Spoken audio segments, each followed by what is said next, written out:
The cold in Port Harridan doesn't just bite, it gnaws. It's a wet, salty cold that gets into your bones and stays there. And tonight, it was chewing me right down to the marrow. The rain was fine. More mist than downpour, but it coated the asphalt until the streets looked like shattered mirrors, reflecting the blue and green neon of the bars along the wharf. I was 24 years old, and my hands were shaking, partly from the cold, mostly from the fact I'd only slept about 3 hours. I pulled my threadbare coat tighter and hurried into the warmth of the gull and thistle, the smell of garlic and old wine hitting me like a hug. I was 5 minutes late for my shift, and 5 minutes I couldn't afford. Rent for my tiny room over at the Dockside Flats was due, and I was short again. "You're late, Delgado," Sal grunted from behind the line, not looking up from a sizzling pan. He was a decent boss, which in this neighborhood meant he only yelled at you twice a shift instead of 3 times. "Sorry, Sal, bus was slow." He jerked his chin toward the dining room. "VIP table in the alcove. Don't mess it up. They're particular." Got it. I dumped my coat, tied on my apron, and tried to force the exhaustion from my face. I had a mantra for nights like this. For tables like that, be silent, be fast, make no contact, be invisible. I grabbed the heavy silver tray, balancing the 3 bowls of Cioppino. It was Sal's specialty, a rich red seafood bisque that smelled like the sea and tomatoes. My stomach growled. The VIP table was tucked in the back, where the light was low. It was a group of men in dark suits, their voices a low rumble I couldn't quite make out. One of them sat facing the room, and he was the one who held the gravity. He was older than me, maybe 36, wearing a charcoal gray suit that looked like it had been molded to his shoulders. He wasn't handsome in the way movie stars are. His face was too harsh, his jaw too set, but it was his eyes that held me. They were gray, the color of the harbor on a winter morning, and they had the dark, bruised rings of a man who never, ever slept. I approached the table, keeping my eyes down, just as I'd practiced. Be silent, be fast, no contact. I set down the first bowl. Perfect. I set down the second, smooth. I turned to place the third bowl in front of the man with the tired eyes. That's when the front door of the bistro flew open. A blast of frigid, wet air hit the back of my legs. A customer, laughing, stumbled in, shaking water from his coat. I didn't see the puddle of rainwater his boots had left on the antique tile. My foot hit the slick. My ankle rolled, the heavy tray pitched forward. Time didn't just slow down, it stopped. I saw the bowl of red-hot soup lift off the tray. Suspended in the air for a terrible, eternal second, it arced, a perfect crimson wave, and then it broke directly onto the chest and lapel of the man in the charcoal suit. The silence in the bistro was absolute. It wasn't just quiet, it was a vacuum. I heard the clatter of the silver soup spoon as it hit the floor, and it sounded as loud as a gunshot. My breath just stopped. My face felt like it had been slapped, a hot, prickling flush of shame that burned all the way up to my ears. I was going to be sick. I was going to be fired. I was going to be homeless. I tried to speak, but the words were thick, like swallowing concrete. "Sir?" I braced for the yelling, for the rage, for him to stand up and curse me out of a job. Instead, he just looked down at the mess staining his $1,000 suit. Then, slowly, he looked up at me. He stood. He was tall, taller than I'd realized. He didn't unbutton his ruined jacket. He took a clean linen napkin from the table, and he didn't wipe himself. He handed it to me. His voice was deep, calmer than the harbor at dawn. It was gravel and velvet. "The table is fine." He paused, his gray eyes scanning my face. "Are you all right?" My brain couldn't process the question. Was I all right? Before I could answer, the front door opened again. This time, it wasn't a customer. This man moved with a different kind of authority, sharp and sour. He wore a trench coat, and he flashed a badge at Sal, who suddenly looked like he'd swallowed a fishbone. "Deputy Inspector Voss," the man snapped, his voice thin and nasal. "Harbor Integrity Unit, routine inspection." Voss, Everyone in Port Harridan knew that name. He ran the docks, or at least, he ran the rules of the docks. His eyes scanned the room, dismissed the other patrons, and landed right on our table. On the puddle at my feet, on the ruined suit, on me, frozen, holding a damp napkin. "What is this?" he demanded, pointing at me. "A sanitary hazard. This girl is dripping bisque all over the floor. You know the fine for a hygiene violation. Salad could shut you down." I flinched. "Sir, I'm sorry, I slipped. I can clean it." "You're a hazard, girlie," Voss sneered, taking a step toward me. "A walking liability. I should have your license." I felt tears pricking, hot and angry. I wouldn't cry. I would not. Then the other voice cut through the room. Cold, quiet, dangerous. "Are you insulting my staff in front of me?" It was Ronan Calder, the man in the soup-stained suit. He hadn't raised his voice, but the entire bistro seemed to drop 20 degrees. Voss froze. He turned, and the recognition on his face was immediate. This wasn't the reaction he'd expected. "Calder," Voss said, his tone shifting from bully to something else, wary. Ronan Calder didn't move. He simply placed a business card on the table beside his plate. It was black, heavy cardstock, with gleaming silver script, Calder lines, and beneath it, a small, elegant logo, the Maritime Cultural Fund, 2 sides of a very expensive coin. Sal, the owner, looked like he was trying to physically shrink into the wallpaper. Voss tried to recover with a thin, watery smile. "Just doing my job. Calder, this harbor isn't safe for people who don't know their place, or who can't hold a tray." He shot me a venomous look.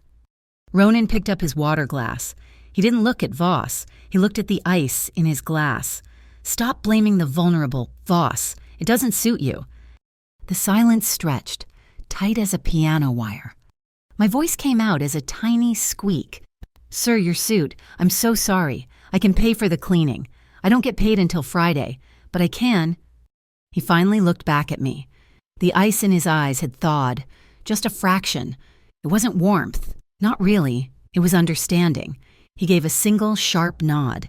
It felt like reassurance. Then he turned to Maria, another server, who was hovering by the kitchen door. "Bring this young lady a warm, damp towel. She's shaking." He was asking for a towel, for me. Voss looked from Ronan to me and back again, his face souring. He knew he'd lost. With a disgusted huff, he turned on his heel and stalked out of the restaurant, slamming the door hard enough to rattle the glasses. The rain suddenly seemed louder, hammering against the windows. The room let out a collective breath. Ronan Calder sat back down.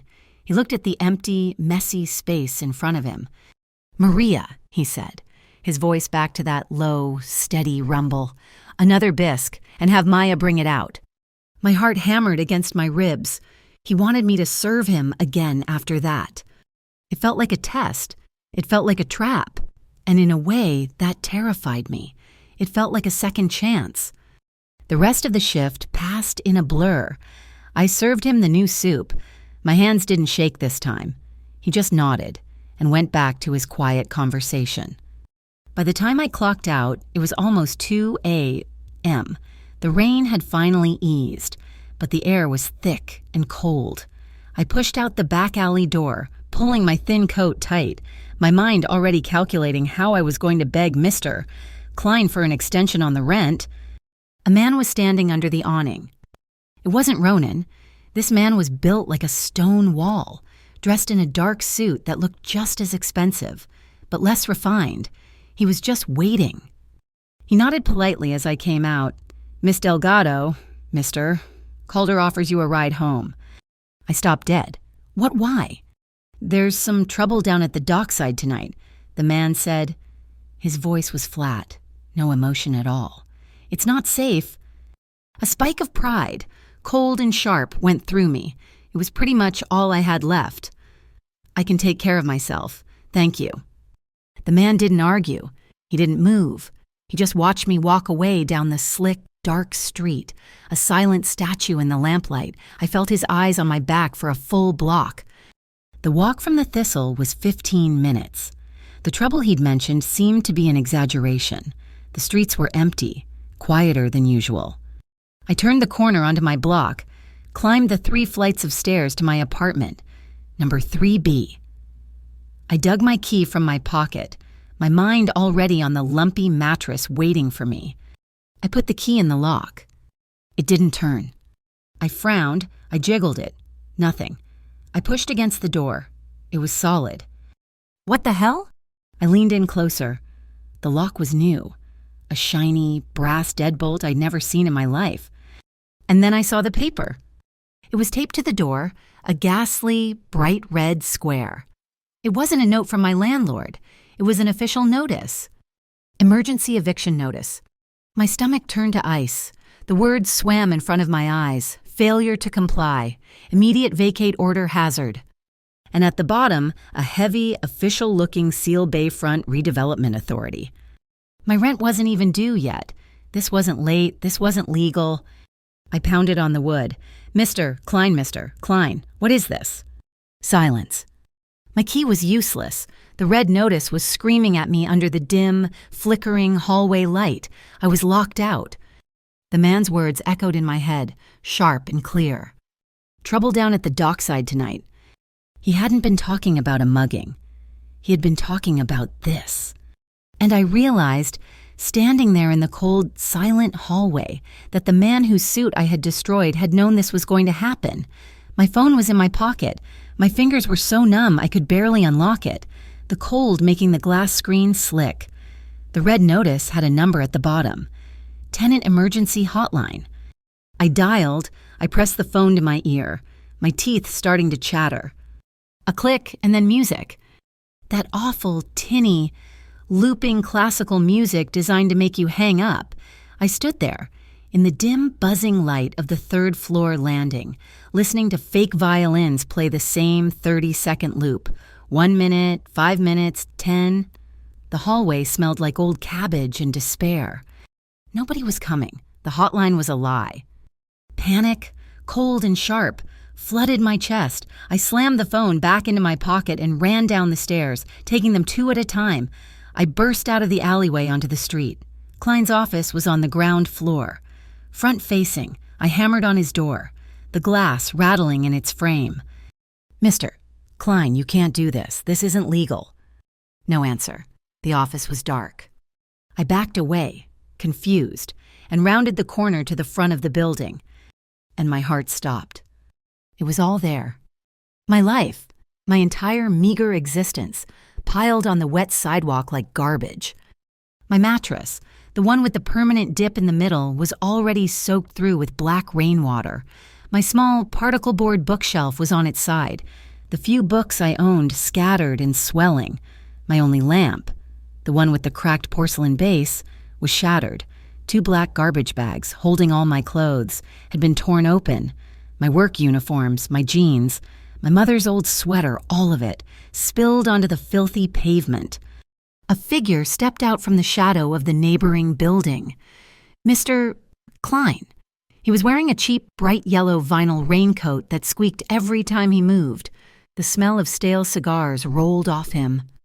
"Can't be here, Maya," he said. His voice was greasy, exactly like I remembered. "What did you do?"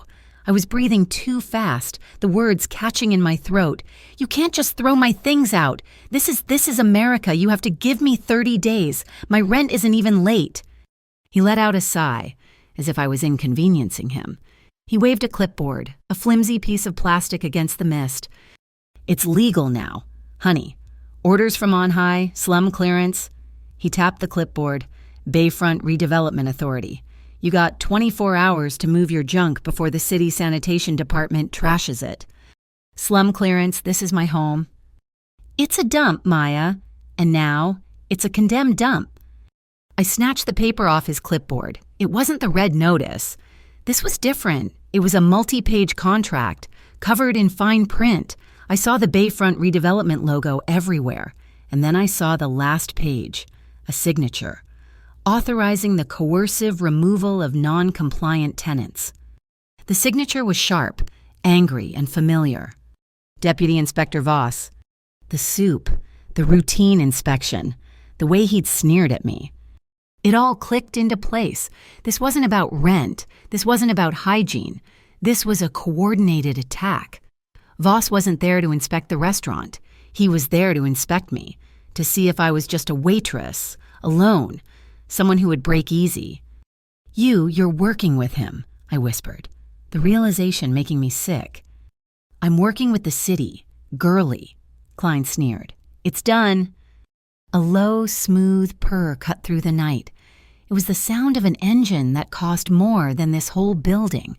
A dark gray sedan, so clean it looked like it was gliding, pulled up to the curb. Its headlights were sharp, white blades that cut through the mist, illuminating the pathetic pile of my belongings. This car didn't belong in Dockside. It belonged in the glass towers uptown. The back window hummed down, revealing a woman. She wasn't beautiful. She was striking, a sharp, intelligent face, dark hair pulled back into a bun so tight it must have hurt, and eyes that analyzed everything in a single, sweeping glance. She looked at my soaked mattress, at Klein's yellow raincoat, and then at me. Miss Delgado. Her voice was crisp, clear, and projected effortlessly, like a lawyer's. I'm Elise Knorr. Get in the car. The boss sent me to pick you up. The boss. I looked at Klein. His sneer was gone, replaced by a look of sudden, slack-jawed confusion. He was looking at the car like it was a wolf that had just wandered into a chicken coop. I looked at my ruined life on the sidewalk. I looked at the open door of the warm, dry car. I didn't have a choice. I had never really had one. I walked past Klein and got in. The door shut with a heavy, satisfying thud. The silence inside was immediate. The car smelled like new leather and, faintly, of cinnamon. It was so warm. My frozen skin began to prickle with pins and needles. Thank you, I murmured, my voice shaking. Elise Knorr didn't smile. She just handed me a silver thermos from the seat back pocket. Drink. It's hot tea. I did.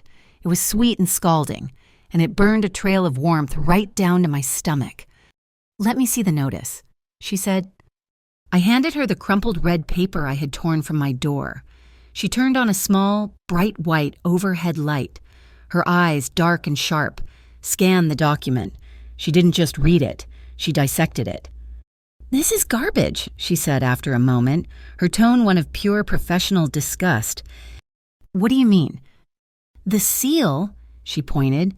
It's wrong. This isn't the official Bayfront stamp. It's a high-quality forgery, but the anchor's fluke is off by about 2 millimeters. She flipped it over. And this authorization code, it's out of sequence. This document was never filed with the city clerk. This isn't an eviction. Miss Delgado, this is coercion. This is a threat, designed to scare you into running. The car was already moving, pulling away from the curb, leaving Klein and my ruined life behind. We crossed the old, rattling steel bridge, the one that separated the grit of the docks from the wealth of the city. We were heading uptown. We pulled up to a tower of glass and steel that pierced the low-hanging clouds. Harbor Shade Residences. A uniformed doorman saw the car and immediately stepped out to open the gate to a private underground garage. Where are we? I asked, my voice barely a whisper. A temporary solution, Elise said, putting the car in park. Come on. The lobby was bigger than the entire Gull and Thistle. It was all polished black marble and minimalist dark wood, and it didn't smell like anything at all. It was the smell of money. He was there, waiting by the elevators. Ronan called her. He wasn't wearing the suit. He had changed. He was in a simple, dark button-down shirt. The collar open at the throat. His sleeves were rolled up his forearms, revealing strong, sinewy arms. He looked less like the man in the restaurant, and more raw, more real. As I got closer, my apology for the car dying on my lips, I saw it, on his right index finger, next to the knuckle, an angry red welt, a small, glistening blister. The soup, I whispered, horrified. It burned you. The shame from the restaurant came rushing back, 10 times hotter. Oh my God, sir, I'm so sorry. I didn't even realize. He cut me off, not by speaking, but by handing me something. He'd picked it up from the sleek concierge desk, a warm, damp towel, the same gesture as in the restaurant. "I told you it was fine. Maya." His voice was that same gravel and velvet, but quieter here, without the restaurant noise. "I've had worse." He looked at me, his gray eyes seeming to see right through the threadbare coat, the shame, the exhaustion. "This," he said, gesturing vaguely toward the door, toward the city, "is the problem. The problem isn't a spilled bowl of soup. The problem is that man put his hands on you. The problem is they think they can disrespect you, that they can throw you out in the rain and you'll just disappear." He slid something across the marble desk, a white plastic keycard and a single sheet of paper, a lease agreement. "Apartment 1704, he said. "It's available. Stay here tonight. Stay here as long as you need." He looked away for a second, down at the key, as if this part made him uncomfortable. Consider it an apology for the chaos at the restaurant. That inspection was unfortunate. I looked down at the paper. The name on the lease wasn't his. It was a company, Calder Property Trust. A cold spike of fear, sharper than the pride I'd felt earlier, shot through me. This was too much. This was too fast. I took a step back, shaking my head. I can't accept this. Not from someone like you." The words hung in the vast, silent lobby. Someone like you, a man who moves in shadows, a man who makes armed inspectors back down, a man whose name is on half the buildings in the harbor. My eyes dropped to his rolled-up sleeve. On the inside of his left wrist, barely visible, was a tattoo. It wasn't a skull or a gun. It was just thin, sharp, black lines like an architect's drawing, a single column, a light at the top, and 3 rays shining out. A lighthouse. Ronan didn't get angry. He didn't try to defend himself. He just looked at me with those tired, steady eyes and told me the truth. "This isn't a gift, Miss Delgado. It's a safe place." He leaned against the desk. "Right now, your landlord Klein and 2 of Voss's associates are canvassing the dockside. They're looking for you. They have a waiver they want you to sign, relinquishing your tenancy rights in exchange for $100 cash." He knew. He knew every single move before it happened. Elise stepped forward, her voice low and pragmatic. "We're going to file an injunction in the morning, Miss Delgado, for you and for the other tenants in that building they're targeting. We'll sue for damages, but tonight you need a solid lock and a door they can't kick in." I looked at my hands, which were raw and red from the cold. I thought of that tinny hold music, the sound of a system designed to fail me. I thought of Klein's greasy smile and Voss's cold eyes. I was so tired. The fight just evaporated, leaving a bone-deep weariness I'd been carrying for years. "Okay," I whispered, "just for tonight." The elevator was silent, rising so fast it made my stomach flip. The apartment, I'd never seen anything like it. The front hall opened into a massive room with floor-to-ceiling windows. All the furniture was covered in white drop-cloths, like pale ghosts in the moonlight. But the kitchen was clean and the stainless steel fridge was humming. I opened it. It was stocked. A carton of milk, a dozen eggs, a loaf of bread, a bottle of orange juice, butter, the basics, enough for breakfast. On the gleaming quartz counter, there was a single, stiff white note. It just had 2 names and 2 numbers. Elise Knorr, Soren Pike. Soren Pike. The name clicked. The mountain of a man who had offered me a ride home. The bodyguard. A glass door led to a small balcony. I slid it open, the wind whipping at my face. Much sharper 17 floors up. I stepped out. The view knocked the breath out of me. I could see the entire harbor, the dark, churning water, the skeletal arms of the container cranes, the blinking lights of the ships moving silently in the dark. It was beautiful and terrifying and black. My phone vibrated in my pocket. I pulled it out. A new message. An unknown number. "Don't trust him. He's not helping you. He's using you. The BCC is watching. They'll have him soon." BCC, I'd seen the acronym on a news truck once. Bureau of Interstate Commerce Crimes. The Feds. I stared at the message, the phone's blue light illuminating my face in the dark. I didn't reply. I went inside, locking the heavy deadbolt on the door. It clicked shut with the sound of a bank vault.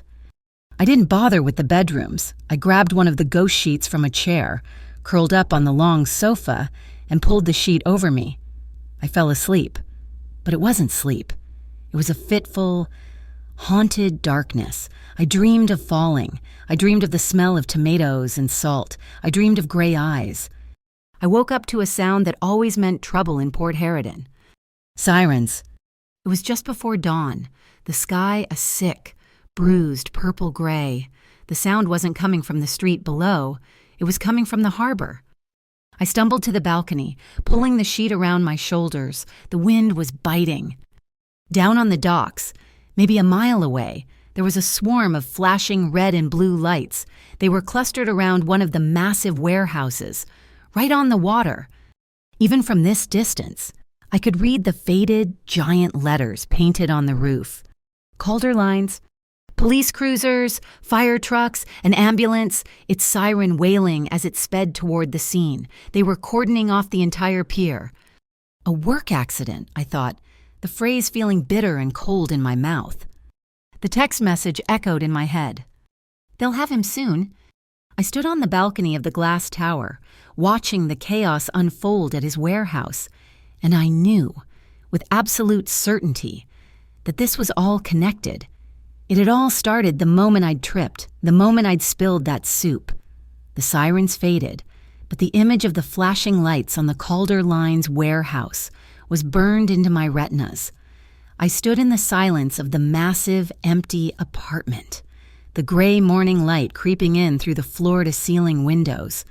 I felt like a goldfish in a sterile, glass bowl. I was safe, for now, but I was trapped.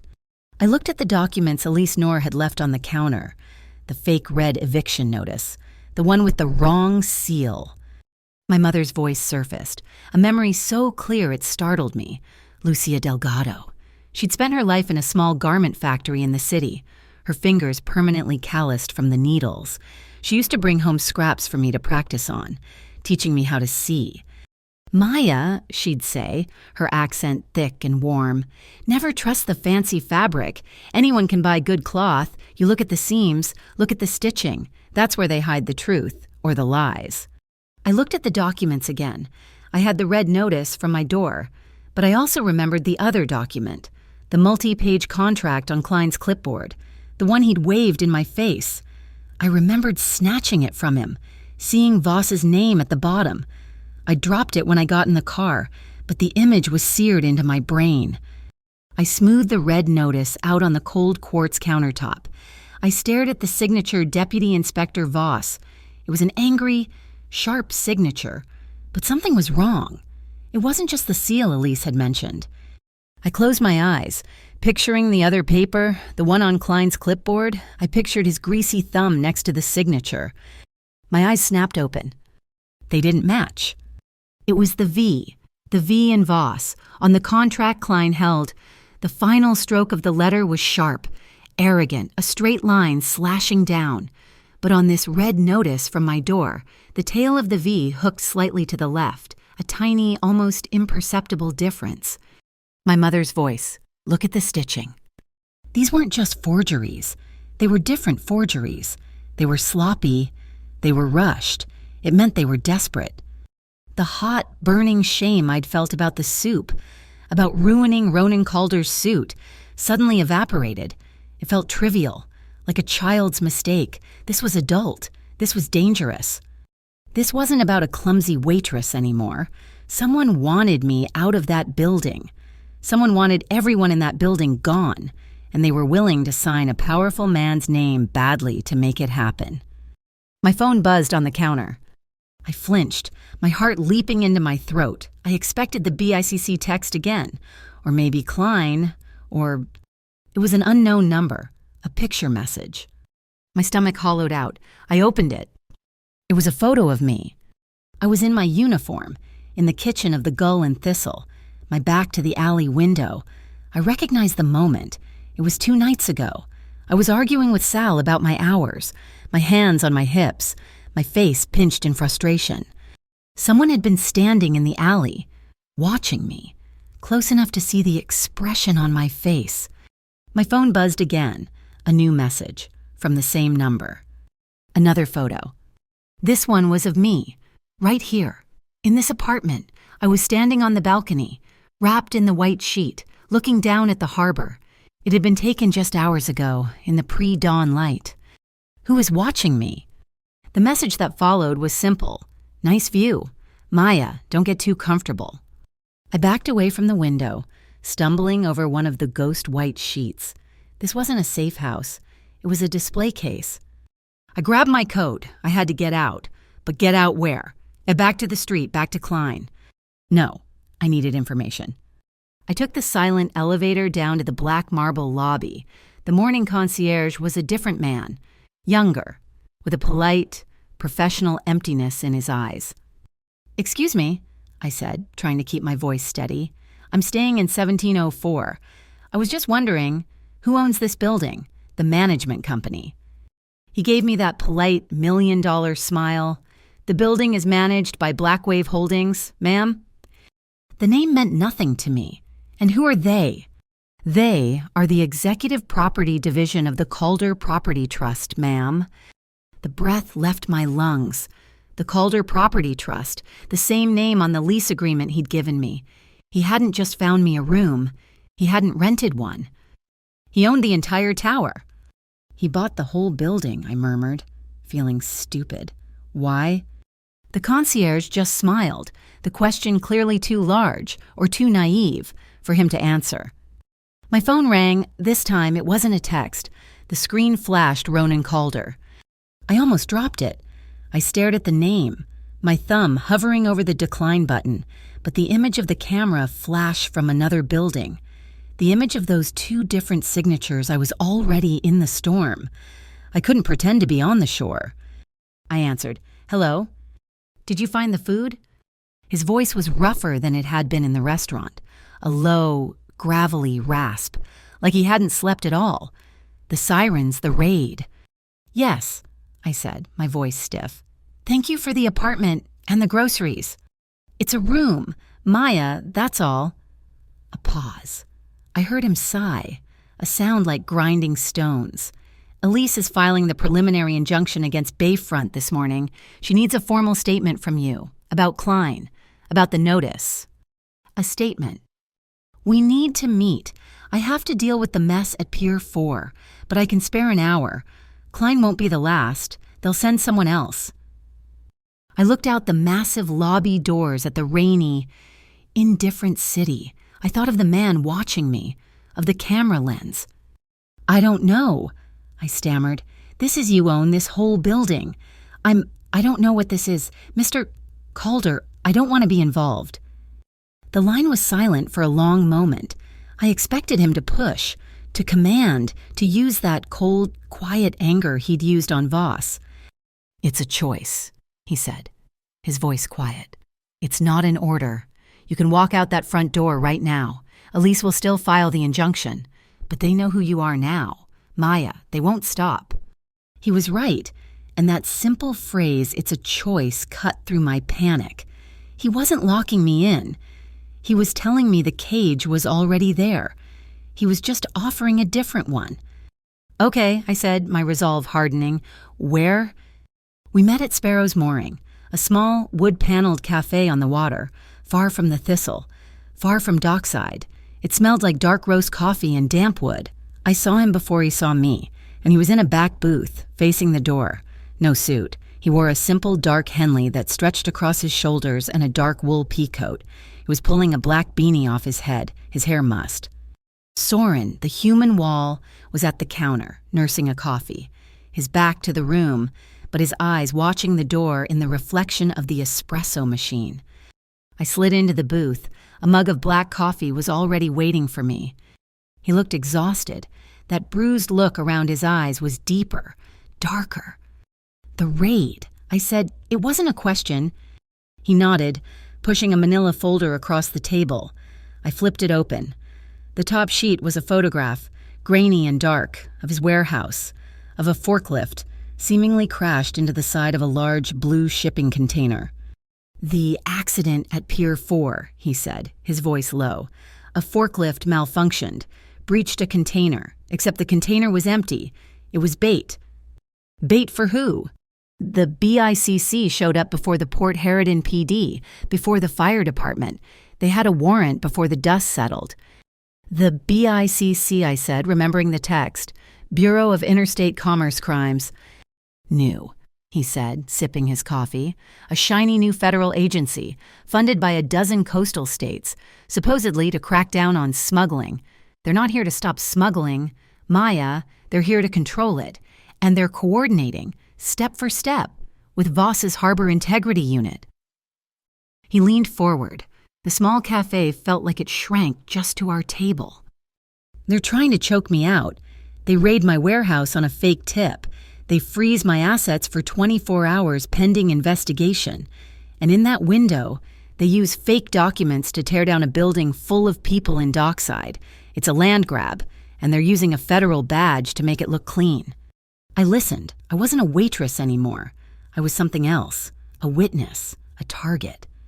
I slid my own papers across the table, the red notice, and a piece of paper I'd grabbed from the counter. I'd sketched Voss's other signature from memory. "They're desperate," I said, "or sloppy." He looked at the paper, confused. "What's this?" "My mother was a seamstress," I said, the words feeling solid, real. "She taught me to check the stitching. Look." I pointed. "This is the signature on the red notice from my door. See the V the tail hooks left. This," I pointed to my sketch, "is the one I saw on the contract Klein had. The V is a straight line. They're both supposed to be Voss. They're forgeries, and they're not even by the same person." Ronan stopped. He looked from my sketch to the notice. He picked up the notice, holding it to the light. Then he looked at me. It was a new look, not pity, not reassurance. It was appraisal. It was the look of a man who had just found an unexpected weapon. "Seamstress eyes," he murmured. He leaned back, regarding me. "Elise is a shark. She's the best lawyer in this city, but she sees the law. You see the flaws, the stitches." He pushed his own folder toward me. "This is just the start. I have a room at my office. It's filled, floor to ceiling, with manifests, audits, and bills of lading that Voss has inspected and approved over the last 6 months.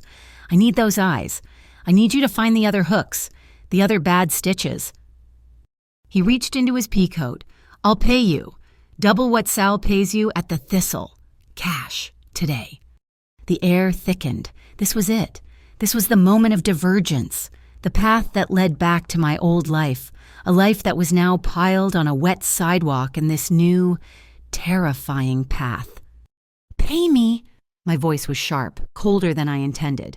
"I don't work for the Mafia, Mr. Calder." His face didn't change. He didn't laugh. He didn't deny it. He just held my gaze, his own gray eyes steady. "Mafia is a word people use for things they don't understand," he said, his voice a low rumble. "Here's what I do. I ship pharmaceuticals to Port Harridan General. I ship incubators for the neonatal unit. I ship textbooks and laptops for the school district. It's clean freight. It's necessary freight." He leaned in again, and this time there was a cold fire in his eyes. "The people who are dirty, they're the ones wearing badges, using fake laws to throw a 24-year-old woman into the street in the middle of the night. They're the ones who want to bulldoze your home to build glass towers they can sell to offshore accounts. My associates, we follow a code. Voss. The BICC, they just follow greed." The bell on the cafe door jingled. I tensed. 2 men in blue coveralls walked in. They looked like city workers, bayfront maintenance stitched on their chests, but they didn't go to the counter. They just stood by the door, scanning the room. Their boots were brand new. Before I could even register the threat, Soren was off his stool. He didn't rush. He just materialized, a solid wall of dark wool between our booth and the door. Ronan didn't even look up at the men. He just dropped a $10 bill on the table for the coffee. "Soren, back door. Now." Soren gave the men a polite, dead-eyed nod. "Morning," he said. His voice, flat and deep, stopped them cold. He gestured to us with his chin. "This way." He pushed open the kitchen door, and we were plunged into an alleyway that smelled of fish and salt water. The cold, wet wind hit my face, snapping me out of my shock. I was breathing hard, my heart hammering. Soren was already at the end of the alley, scanning the street. Ronan stopped by the alley wall, watching me. He hadn't been scared. He'd been prepared. This was his world. This was the price of his clean freight. "Okay," I said, the wind whipping my hair across my face. He just looked at me, waiting. "I'll help," I said, my voice finding a new strength, a new hardness I didn't recognize. "I'll look at your papers, I'll find your bad stitches, but not for your money, and not for you." I looked past him, toward the harbor, toward the invisible, looming shadow of dockside. "I'll do it until I find out why. Until I find out why they're so afraid of a waitress that they'd risk this whole thing, just to get me out." Soren drove us from the cafe, not in the gray luxury sedan, but in a nondescript black SUV that blended in with the afternoon traffic. He didn't speak, just navigated the back streets of Port Harridan with an unnerving smoothness. Ronan sat in the passenger seat, his phone to his ear. Speaking in low tones I couldn't make out. I just sat in the back, my heart still a trip hammer against my ribs. The image of those two fake maintenance men burned into my mind. The Calder Line's main office wasn't in a glass tower. It was the opposite. It was a long, low-slung brick building, an old customs house from maybe the 1940s, built right on the edge of the pier. It looked like it had survived 100 storms and didn't much care about the next one. Inside, however, was a different story. It was a massive, open-plan room, warm and smelling of old wood, sea salt, and fresh coffee. One entire wall was a single pane of glass, 50 feet long, looking directly out onto the working harbor. The container cranes moved in the distance like giant, graceful animals. The wall opposite the window was covered by a massive, backlit map of the world's shipping lanes. Red and green lights glowed on it, tracking vessels, pulsing softly like distant, mechanical stars. "This is the hub," Ronan said, shedding his pea coat and throwing it over a chair. He gestured to a heavy oak table in the center of the room, already piled high with file boxes. "And this is the mess." I was intimidated. This was the nerve center of his operation. I was a waitress who knew how to spot a bad stitch. He didn't seem to notice my hesitation. He was already rolling up his sleeves, the lighthouse tattoo stark against his skin. "Coffee. Please."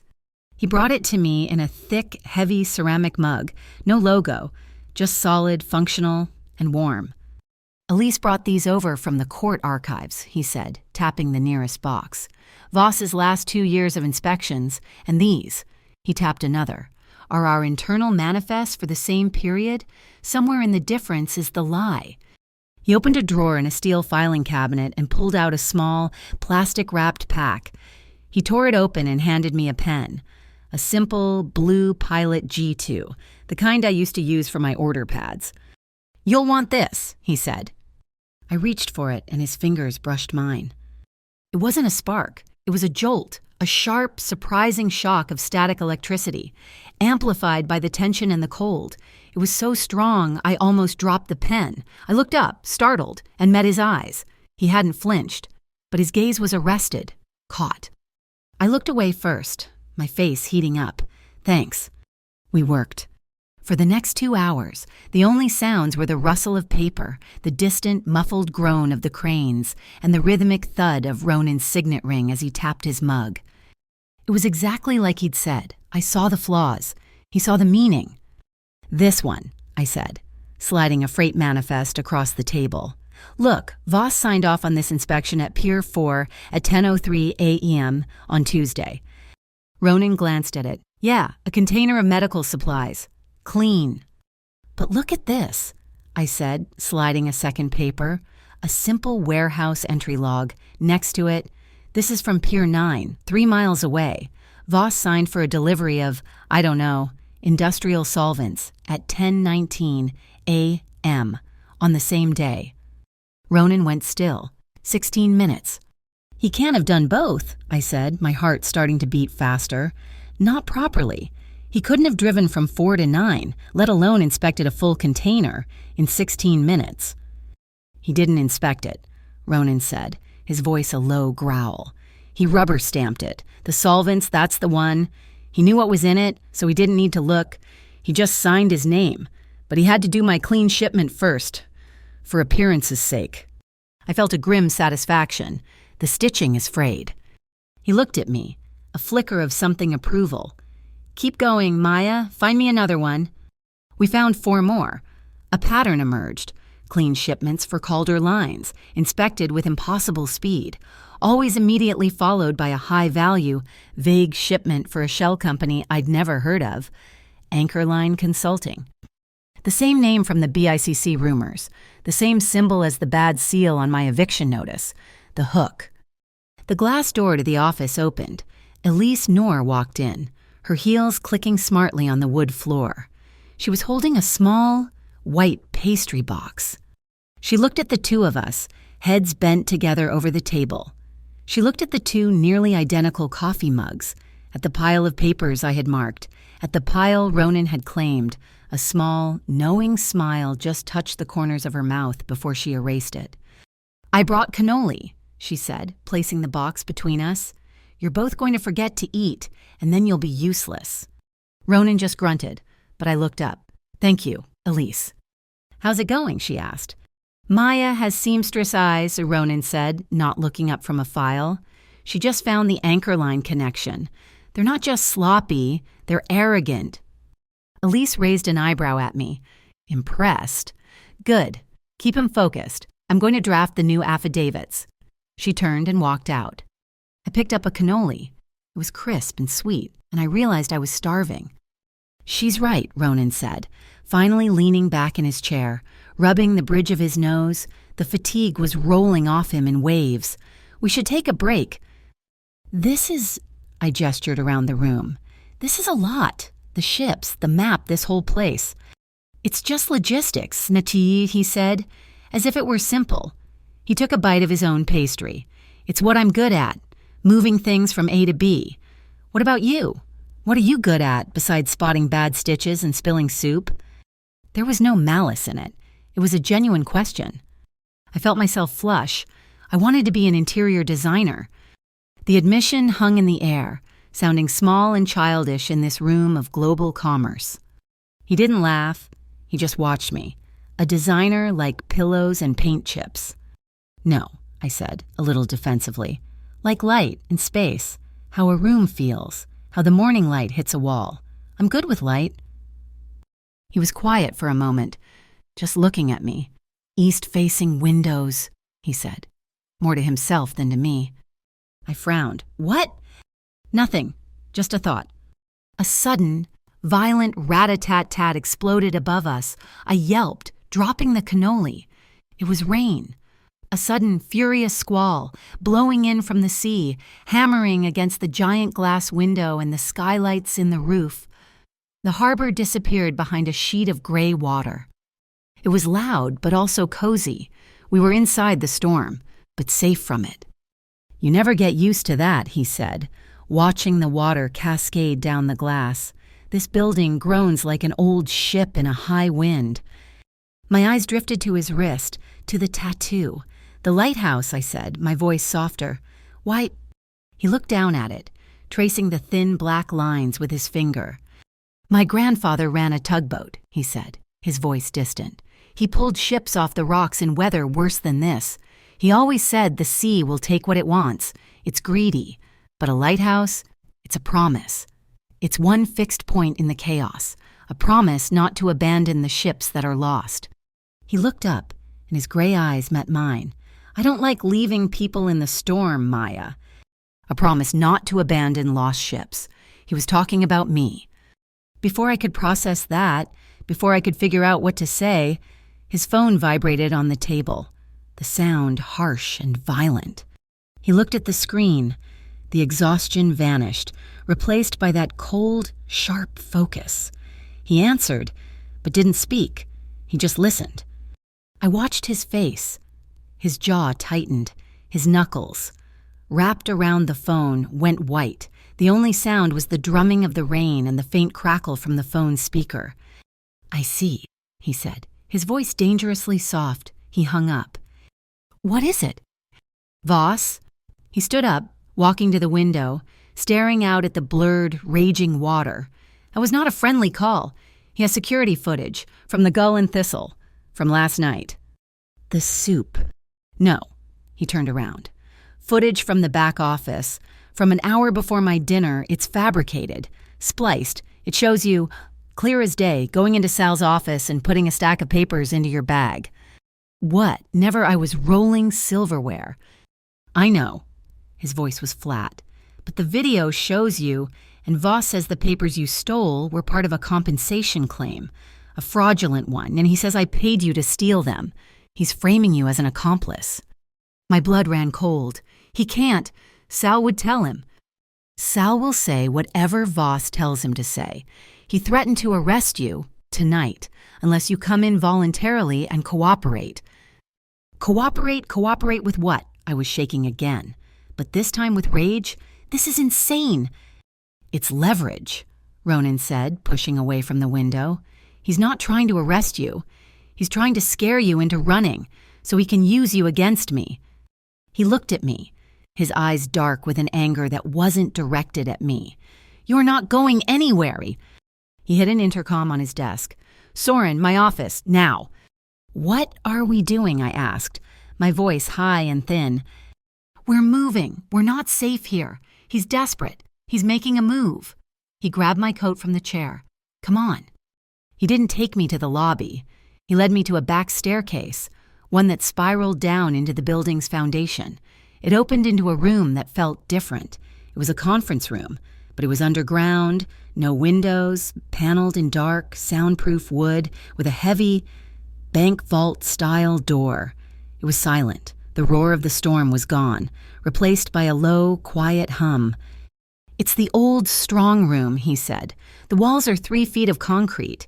It's safe as the seabed." There was a small kitchenette in the corner.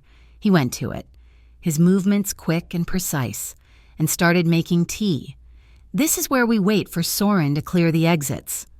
I was trembling, the adrenaline from the threat making me cold. He had grabbed my coat, but I hadn't put it on. I was just clutching it. He brought the tea, mint. The steam was fragrant. "Drink this." I just stood there, staring at the heavy steel door. "He's going to arrest me." "No, he's not." "He has a video." "He has a lie." He set the tea down. He was standing very close to me now. In the small, silent room, the air felt thick, charged. "Maya." I looked up at him. His gray eyes were intense, focused entirely on me. "Breathe," he commanded, his voice low. He reached out, not to my shoulder, not to my arm. He reached for the collar of my coat, the one I was still clutching. "You're cold," he said. Gently, he took the coat from my hands and held it open. I slipped my arms in, like a child. He settled it on my shoulders. Then he didn't step back. His eyes were locked on mine. I could see the small flecks of blue in his gray irises. I could smell the faint scent of coffee on his breath and something else wool, and the ocean. Slowly, as if asking permission with the motion itself, he lifted his hands to the top button, just under my chin, my coat, the one I'd worn in the rain. His fingers, warm and calloused, brushed the skin of my throat as he fumbled with the button.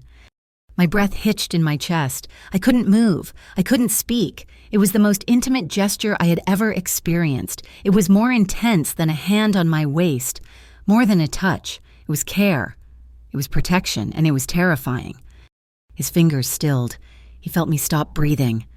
Our eyes met. The world Voss, the police, the forged videos, the storm, all of it just dissolved. There was only the sound of my own blood roaring in my ears and the warmth of his hand, inches from my face. I should have stepped back. I should have told him no, but I was so tired of being cold. so tired of being alone. Then he broke the gaze. He looked away, down at the button, and quickly fastened it. His hand dropped. "There," he said, his voice thick. I took a shaky half-step back, creating space. The spell was broken. "Thank you," I whispered, my lips feeling numb. I was ashamed, but I wasn't sure why. Ashamed of the need, ashamed of the want. Clang! The lights in the room didn't just flicker. They died. We were plunged into absolute, total, concrete and steel blackness. A split second later, emergency lights' dim red bulbs kicked on, bathing the room in an eerie glow. The hum was gone, replaced by the thrum of a distant generator. Ronan was already moving, his hand on my arm, pulling me back against the wall, shielding me with his body. The intercom on the wall crackled to life. Soren's voice, perfectly calm. "Boss, we have company. Roof access, 2, maybe 3. They cut the main power." Ronan didn't pause. He hit the reply button. "Get Maya to Harbor Shade. Use exit 3. I'll meet you at the car." He drove. Soren was in another car, a shadow, as Ronan called it, but Ronan was the one behind the wheel of the black SUV. And I was in the passenger seat. The rain was still coming down in sheets, the wipers beating a frantic, hypnotic rhythm. I watched him. His face was a mask of pure, cold concentration in the green glow of the dashboard. He wasn't panicked. He wasn't even angry. He was in his element. He moved the big vehicle through the flooded, dark streets with an economy of motion, his eyes constantly moving street, mirrors, alleyways, roof lines. I watched his hands on the steering wheel. They were strong, veined, steady as stone, the same hands that had fumbled with my coat button. This was the man who had ordered me tea, and the same man who was now calmly evading a team of men who had just cut the power to his fortress. He didn't speak the entire ride. He pulled into the private Harbor Shade garage, the gate slamming shut behind us, cutting off the sound of the storm. He killed the engine. The silence was sudden and heavy. He turned to me. "Go straight up. Don't open the door for anyone but me or Soren, not even Elise." He wasn't coming up. "Where are you going?" I asked, my voice small. "I'm going back to the docks," he said. "They made a mistake. They showed their hand. I'm not going to let them take it back. Ronan, they're dangerous. They have videos. They have nothing." He reached across the console, his voice dropping. "The locks on your apartment, they've been changed. Again, the system is new. Your key card is the only one that works, besides mine." He held my gaze. "I will be at the docks, but I'll be watching this building. You call me if the wind even blows wrong. Do you understand?" I nodded, my throat too tight to speak. I got out. I walked to the elevator, my key card in my hand. I didn't look back. The elevator doors opened into the apartment. It was silent, safe. The lights were on. The heavy door clicked shut behind me.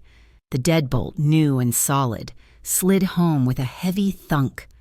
I leaned my back against the wood, my legs weak. I could still feel the phantom warmth of his fingers on my throat. I could still see his hands, steady on the wheel in the middle of the storm. I was in a glass tower he owned, with locks he'd installed, hiding from men who were hunting me because of him. And I realized, with a sickening, terrifying clarity, that I wasn't afraid of him at all. I trusted him. And I knew, with every fiber of my being, that I shouldn't... I didn't sleep. Not really. I drifted in that gray, pre-dawn state, half in and half out of the ghostly, sheet-covered apartment, every creak of the building's heating system sounding like a footstep. Ronan's final words on the phone call, his promise to watch the building, had felt like a shield. But the trust I'd felt was fragile, thin as ice on the harbor. I was awake when the sun finally broke, a watery, weak yellow light that did nothing to warm the glass tower. I made coffee in the sterile, silent kitchen. The basics he'd stocked felt like a lifetime ago. I'd been here less than 36 hours. I opened my laptop. I hadn't even checked my personal email since I'd run from the Thistle. It was mostly junk, spam, ads for things I couldn't afford. Except one. It was from an anonymous encrypted address. The subject line was just 4 words: what they're doing to Dockside. My fingers, cold from the coffee mug, fumbled with the trackpad. I opened it. There was no text, just one file attached, a PDF. My heart hammered. This was it, the BICC texter, the Watcher. I downloaded it. I opened it. It was a map, a detailed architectural blueprint from the Bayfront Redevelopment Authority. I recognized the grid of streets instantly. My neighborhood. My entire building, the Dockside Flats, was outlined in a thick, brutal red line. Beside it, there was a project timeline. Phase 1 hazard assessment and tenant clearing. Projected start 72 hours. 72 hours. They were going to tear it down in 3 days.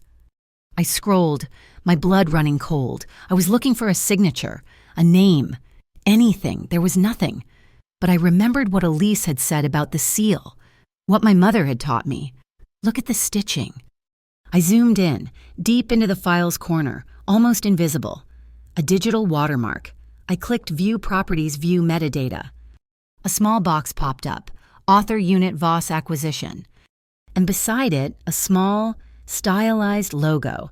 It wasn't the official Bayfront seal. It was just a simple, sharp, black graphic, a hook, an anchor. Anchorline Consulting. The shell company from Ronan's manifests, the company that Voss was fast-tracking industrial solvents for. They weren't just grabbing land, they were grabbing it for Anchorline. I took a screenshot. I forwarded it to Elise, my hands shaking. This is what they're doing. Her reply came back in less than a minute. She was, as Ronan had said, a shark, and she never slept. I see it. Maya, they're accelerating. They're trying to push the final legalization through the 5th District Commercial Court this afternoon. They're making the crime legal after the fact. Ronan wants you. Pier 19. Now. Soren is downstairs. Soren was waiting. The black SUV humming by the curb, the drive was silent, crossing the city as the morning fog burned off. Pier 19 was on the west dock, a world away from the abandoned, raided warehouse. This place was alive. Men in heavy gear were shouting, cranes were moving, and the air smelled of diesel and wet rope. I saw Ronan. He wasn't in an office. He was on the loading dock, in the middle of the noise, the cold wind whipping his dark coat. He wasn't wearing a suit. He was in work boots, jeans, and the same dark Henley from the cafe. He was standing with a dozen dock workers, their faces chapped and hard from the wind. He wasn't giving orders. He was listening. A big, broad-shouldered foreman was talking, gesturing angrily at a clipboard. Ronan just nodded, his face impassive. Then, Ronan took a thick stack of envelopes from his coat pocket and handed it to the foreman. "This is last week's pay," Ronan said, his voice cutting through the noise of the cranes, "plus the bonus I promised for the storm hours. And this," he nodded to Soren, who opened the back of the SUV, revealing stacks of new, heavy-duty rain gear, new coats, the good ones, not that vinyl crap. The tension in the foreman's shoulders just dissolved. The men around him murmured, relieved. This was the ruthless man the BICC was hunting. This was the Mafia Boss. He looked like the only man in Port Harridan who actually kept his promises. He saw me, and he didn't smile, just gave a sharp nod. "Maya, walk with me." I fell into step beside him as we walked toward the warehouse. "I wanted you to see that," he said, not looking at me, his eyes on the cranes. "This is what they're trying to break. This is the criminal enterprise Voss is so worried about. A steady paycheck, a dry coat." Before I could answer, we heard them. Sirens. Not distant, close. A convoy of Black Harbor Integrity Unit vehicles, led by Voss's personal cruiser, screamed onto the pier, blocking the only exit. They fanned out, men in tactical vests. And they all had them. Small, blinking red lights on their chests. Body cams. "This is a show," Ronan growled. My first instinct was to run, to hide. Ronan's hand shot out, not grabbing me but pushing me gently, firmly behind a massive stack of crated machinery. "Stay," he commanded. "Here, and do not speak." Voss stepped out of his car. a look of smug, rehearsed triumph on his face. Calder. Imagine running into you. You're a hard man to pin down. My office is listed Voss, Ronan said, his voice bored. Got an anonymous tip, Voss announced, projecting for his cameras. A credible report of contraband, hidden in this warehouse, right here on Pier 19. He waved a piece of paper, triumphant, and this time, I have a warrant. Ronan just stood there, unimpressed. He held out his hand. The warrant, let me read it. Voss's smile faltered, but he handed it over. This was part of his show. See, I'm doing it by the book. Ronan scanned the page. From my hiding spot, I could see the paper fluttering in the wind. I could see the header, the official seal of the 5th District Commercial Court. And then I saw the signature line, authorizing the search, the Honorable Morel Kent. My blood turned to ice, my mother's voice, the stitching, Maya. It was wrong. I hissed, a sound that was lost in the wind. Ronan? He didn't move. I leaned out, just an inch, and tugged the back of his heavy coat. He tilted his head, just barely, not looking at me, pretending to scan the docs. The judge, I whispered, my voice shaking so hard I could barely form the words. It's wrong. He misspelled Judge Kant's name. It's K-A-N-T, not K-E-N-T. That's not her name. A flicker, that was all. A tiny, almost imperceptible tightening in his jaw. He held the warrant out, handing it back to Voss. His voice was calm, almost casual. You misspelled the judge's name. Inspector. Voss frowned, his media-ready face confused. What? That's a clerical error. It's an invalid document. The new voice, sharp and cutting as a razor, came from behind Voss. Elise Knorr. She must have been in the car with Soren. She was walking toward them, holding her phone up, its screen glowing. And it's an illegal search, based on a fraudulent warrant, Elise continued, her voice ringing with absolute authority, which makes any evidence you find fruit of the poisonous tree. You've just attempted to execute a search on my client's property based on a document you forged so badly you couldn't even spell the judge's name right. And you did it all on your own body cams. Voss's face went from smug to confused, to a deep, mottled purple. He knew he'd been caught.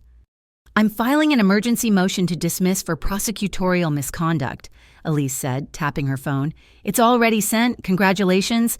Inspector, you just blew your own case. The dock workers, who had been watching in absolute silence, let out a low cheer. One of them actually clapped. Voss was frozen, humiliated on his own stage. Ronan didn't smile, and he didn't look at Voss. He looked at me, at my hiding spot behind the crates. He gave me one sharp, affirming nod, good eyes. Voss spun around, his face a mask of pure hatred. He stormed past Elise. He knew where I was. He stopped right in front of the crates, leaning in so his body cams couldn't see his face, so only I could hear his low, venomous hiss. Apartment 1704, he whispered, his breath hot and sour. Nice view of the bay. I hear the walls are thin, though the neighbors, they have very good ears. He tapped his temple. Enjoy the penthouse, sweetheart, while it lasts. He turned and stalked back to his car, barking at his men to stand down. That night, the apartment didn't feel safe. It felt like a trap. Neighbors have very good ears. I kept the lights off. I sat on the sofa, listening to the silence of the hallway. I heard it. A soft scuff, a footstep right outside my door. My heart stopped. I stared at the deadbolt. He's here. Voss or his men. Then a soft, polite knock, not a pounding, a tap. Miss Delgado, a low, flat voice. It's Soren, Mr. Calder sent me. I let out a breath I didn't know I was holding. I crept to the door, looked out through the peephole. It was him, the solid, stone-faced bodyguard. I opened it, the heavy chain rattling. He was holding a small, metal toolbox. Evening, miss, he said, not meeting my eyes. Mister, Calder asked me to check the new lock system. We had a security alert on this floor. Just want to make sure the digital panel is secure. He was lying. It was a kind lie. He was here because of Voss. He was here to make me feel safe. He knelt, opening the panel below the lock, his big, calloused hands surprisingly delicate as he checked the wiring. The silence stretched. I had to ask. "Soren," I said, my voice barely a whisper, "why do you work for him? Why are you so loyal?" He didn't stop working. He kept his eyes on the wires. "My father," he said, his voice a low rumble. "Worked Pier 4 for 30 years. Got his hand crushed under a loose container. City insurance said it was a pre-existing condition. We lost our house." He clicked a wire into place. "Mr. Calder. He found us a new apartment, paid for my father's surgery, the good one. Then he gave me a job." He stood up, closing the panel with a solid click. He finally looked at me. His eyes were as flat and gray as the harbor, but there was something solid in them. Unbreakable. "The boss, he doesn't trust many people. Miss, but the ones he does, he doesn't let them fall." He nodded. "Lock this after me." He left. I slid the deadbolt home. He doesn't let them fall. My phone buzzed. A video call. Ronan Calder. My heart did a stupid, painful flip. I wiped my hands on my jeans and answered. His face filled the screen. It wasn't in the office. The light behind him was warm, golden, not the harsh fluorescence. It was moving, just slightly, and I could hear it. A low, rhythmic whoosh, the sound of waves. He was at his home, or somewhere by the sea. He looked softer. The exhaustion was still there, deep in his eyes, but the hard, angry lines from the pier were gone. "Maya?" he said. His voice was low, gravelly, and the phone speaker made it sound impossibly close, like he was in the room. "You did good today," he said. Your eyes, they stopped him cold. "I just saw a typo," I whispered, feeling my face heat up. "You saw the lie," he corrected. A pause. "I need them again. Tomorrow. Warehouse M. It's where they store the old paper manifests, the ones before we digitized. I need you to find the stitches. I need you to find the very first lie." "Okay," I said, my voice breathless. "I'll be there." The call didn't end. We just looked at each other. Through the screen, the silence stretched, filled only by the sound of the waves on his end. "And Maya." His voice dropped even lower, so low I had to strain to hear it. "About the soup. The other night. I liked it." My breath caught. "You what?" "The cioppino," he said. A small, almost invisible smile touched the corner of his mouth. It was good. It reminded me that Port Harridan can still be warm, that not everything here is cold. My heart didn't just skip. It stumbled. It felt too big for my chest. It was too much. It was too real. I had to change the subject. I had to break the spell. "You're a terrible liar, Mr. Calder." I tried to make it a joke. "It gave you a burn. I saw it on your hand." I tried to laugh. "How many kitchen burns have you even had in your life?" He actually smiled, a real, small, rare smile. It transformed his face, chasing the shadows from his eyes. Just for a second, why? "Enough," he said, his voice soft. "Enough to know you're supposed to keep your distance from the heat." His smile faded. His eyes locked on mine. Except once. The line hung in the air. He meant the soup, but he didn't mean the soup. "Good night, Maya," he said, and the screen went black. I sat there, staring at my own reflection, my heart pounding a frantic, uneven rhythm. My phone buzzed again. My hand jumped. Unknown number. A new message. A photo. My blood turned to ice. It was a picture of me and Ronan on the pier. Just after Voss had left, he was standing by the crates. I was just stepping out. He was looking at me. I was looking at him. It was the exact moment he gave me that single, affirming nod. It was a private moment, a moment of connection. And someone had been watching. The text underneath was short. "B. Emotional evidence. Easy to catch. They'll use this, too." The watcher? The neighbor with good ears. Voss's threat wasn't a bluff. I stood up. I looked around the vast, empty, beautiful apartment. This wasn't a safe house. It was a cage. I was done being scared. I was done hiding. I walked to the small, all-in-one printer Elise had left on the counter. I connected my phone. I printed the photo. I grabbed the manila folder I'd started, the one with the metadata screenshot, the one with my sketch of the 2 fake Voss signatures. I scrawled on the front in black marker, forgery and abuse of power. I took the new photo, the one of me and Ronan, the emotional evidence, and I didn't hide it. I didn't delete it. I clipped it right to the front of the file. I was done being a victim. I was done being a pawn. I walked to the balcony, sliding the heavy glass door open. The fog was rolling in, thick and wet, swallowing the harbor. A foghorn bleated, low and mournful. Through the mist, down in the channel, I saw it. A dark shape, moving silently where no ship should be. It was large, a freighter, but all its lights were out. No name, no numbers. It just glided through the dark, a black shadow moving toward the docks. A new, cold dread settled over me. This was far from over. This was just the beginning. The rain was a different sound here. Not the sharp, angry rat-a-tat on the office skylights, but a low, steady, hollow drum roll on the corrugated tin roof of Warehouse M. This place was older than the rest. Tucked away behind the main piers, it smelled of cold metal, damp concrete, and decades of old, settled dust. Soren led me inside, his own flashlight cutting a path through the shadows. The warehouse was vast, a cavern of towering metal shelves that disappeared into the darkness above. He was waiting for us. Ronan. He stood under a single, bare, yellow work light, a lone cone of illumination in the gloom. He'd shed his heavy peacoat.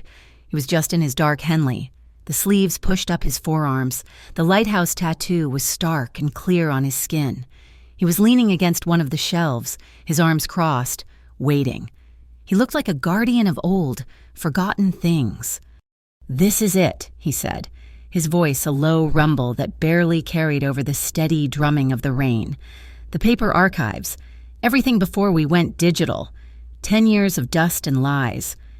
He'd set up a long, battered metal table directly under the light, with 2 high-powered lanterns that threw a clean, white glare onto the surface. Piles of gray, fiberboard boxes, labeled with faded marker, were stacked at one end. "Elise thinks Voss's operation started small," he said, pulling a box toward him and flipping the lid. The smell of old paper and mildew puffed into the air. "She thinks he was practicing. Years before Anchorline, before the BICC. We're looking for the first bad stitch." We worked for what felt like hours. The only sounds were the rustle of dry paper, the thud of a new file box hitting the table, and the constant drumming rain. It was hypnotic. My back began to ache, and my fingers were smudged black with carbon dust from the old way slips. He was looking for signatures. I was looking for patterns. "Ronan," I said. My voice was quiet, but it seemed to cut right through the noise. He looked up, his gray eyes sharp in the lantern light. "This code," I said, sliding a thin yellow slip of paper across the table. "Anch 7, I've seen it 3 times now." He frowned, leaning over it. "It's a routing code. Miscellaneous hardware." "What about it?" "This one is from 9 months ago." I slid 2 more slips next to it. "This one is from 6 months ago, and this one is from 2. All approved by Voss, all miscellaneous hardware. And look," I tapped the column on the far right. "The weight, they're identical, down to the pound. 3 different shipments, months apart, all weighing exactly 2,051.3 pounds. He went completely still. "That's not possible," I whispered. "Not with miscellaneous hardware. It's a code. It's not a weight." He looked from the papers to me, and a slow, cold understanding dawned on his face. "Anchorline," he breathed. Anchorline 7 a route. Number A designation. He's been running his own private, coded shipping lane right under our noses, using our own manifests. As if the words themselves were a curse. The world ended. Click thud. The single yellow work light, the 2 bright lanterns, every light in the vast, dark warehouse died. The abruptness was terrifying. The darkness was absolute. It was a physical weight, a suffocating black velvet. The sound of the rain on the roof instantly magnified, becoming a roaring, oppressive, threatening presence. I gasped, stumbling back, my hand hitting the sharp corner of the table. I couldn't even see my own hands. I was completely blind. "Stay," his voice commanded, a low, steady growl right next to me. I felt, rather than saw, his movement. The air shifted, a click, and a beam of light, sharp and white, slashed the dark. It was a heavy-duty flashlight. He was holding it, but he wasn't pointing it at me. He was pointing it down at the concrete floor. Here. Something solid and cold was pushed into my hand. It was another, smaller flashlight. His fingers, calloused and impossibly warm, brushed against mine. My skin was freezing. The contact was a jolt, a sharp, sudden shock of pure heat that had nothing to do with fear. It was him. It grounded me. I fumbled with the switch, my thumb sliding, and my own beam came on. We were two small points of light in a black, metallic ocean. A scraping thud echoed from the steel catwalks, high above us, far to the north. My light snapped up, wildly, illuminating nothing but ancient, empty rafters. Soren, Ronan, spoke. Not to me, only he had a walkie-talkie in his other hand. "Rafters, north end, 2 o'clock. "On it," Soren's voice crackled back, impossibly calm. We heard a single, soft footfall on the metal above, then silence. Soren was hunting. And we were alone. The air in the warehouse suddenly felt thick, compressed, like the space between us was shrinking. My heart was pounding, a frantic bird in my chest. It was partly fear, partly something else. It was the proximity, the darkness, the fact that he was the only other solid thing in the universe. "I should go to the door," I whispered, my voice shaky. "You're safer here," he said. His voice was different, quieter, the tactical command edge was gone. He was still standing close, too close. He hadn't moved back. He wasn't looking at the rafters anymore. He was looking at me. "Maya," he said. My name. In the dark, it felt physical. It felt like a touch. "Why the apartment?" I whispered. The question tumbled out before I could stop it. Not just a room, the view, the food. Why? He was quiet for a long moment. The only sound was the rain hammering the roof, 1,000 miles away. His flashlight beam was pointed at the floor. So was mine. We were standing in the penumbra, the reflected, weak glow of the two lights. "Because," he said, and his voice was a low, rough confession, an exhale of truth. "I couldn't sleep. After I left you at the Thistle, I knew what Voss was doing. I knew what Klein was. And I kept seeing you, standing on that street corner in the rain with nowhere to go, and I hated it." He took a half step closer. I didn't move. "I bought that specific apartment 2 years ago. An investment. I'd never even been inside it. But when I saw you all I could think about was that it was empty and warm, and you were out there." He looked down at the cone of light at his feet. I hated the thought of you standing alone in the rain. My heart, it just stopped. It stopped, and then it restarted with a painful, heavy, squeezing lurch. "I'm afraid of you, Ronan," I whispered, and the truth felt raw, torn from my throat. "I'm terrified of what you can do. Of this," I gestured weakly to the darkness, "the unseen hunter, the power. But I think I'm more afraid of being what I was before. The girl they can just throw on the sidewalk, the disposable one, the one nobody even sees." I hadn't realized we'd moved again, or maybe just the space between us had finished collapsing. I could see the faint dampness of the rainy air clinging to the ends of his dark hair. I could see the fatigue etched around his eyes.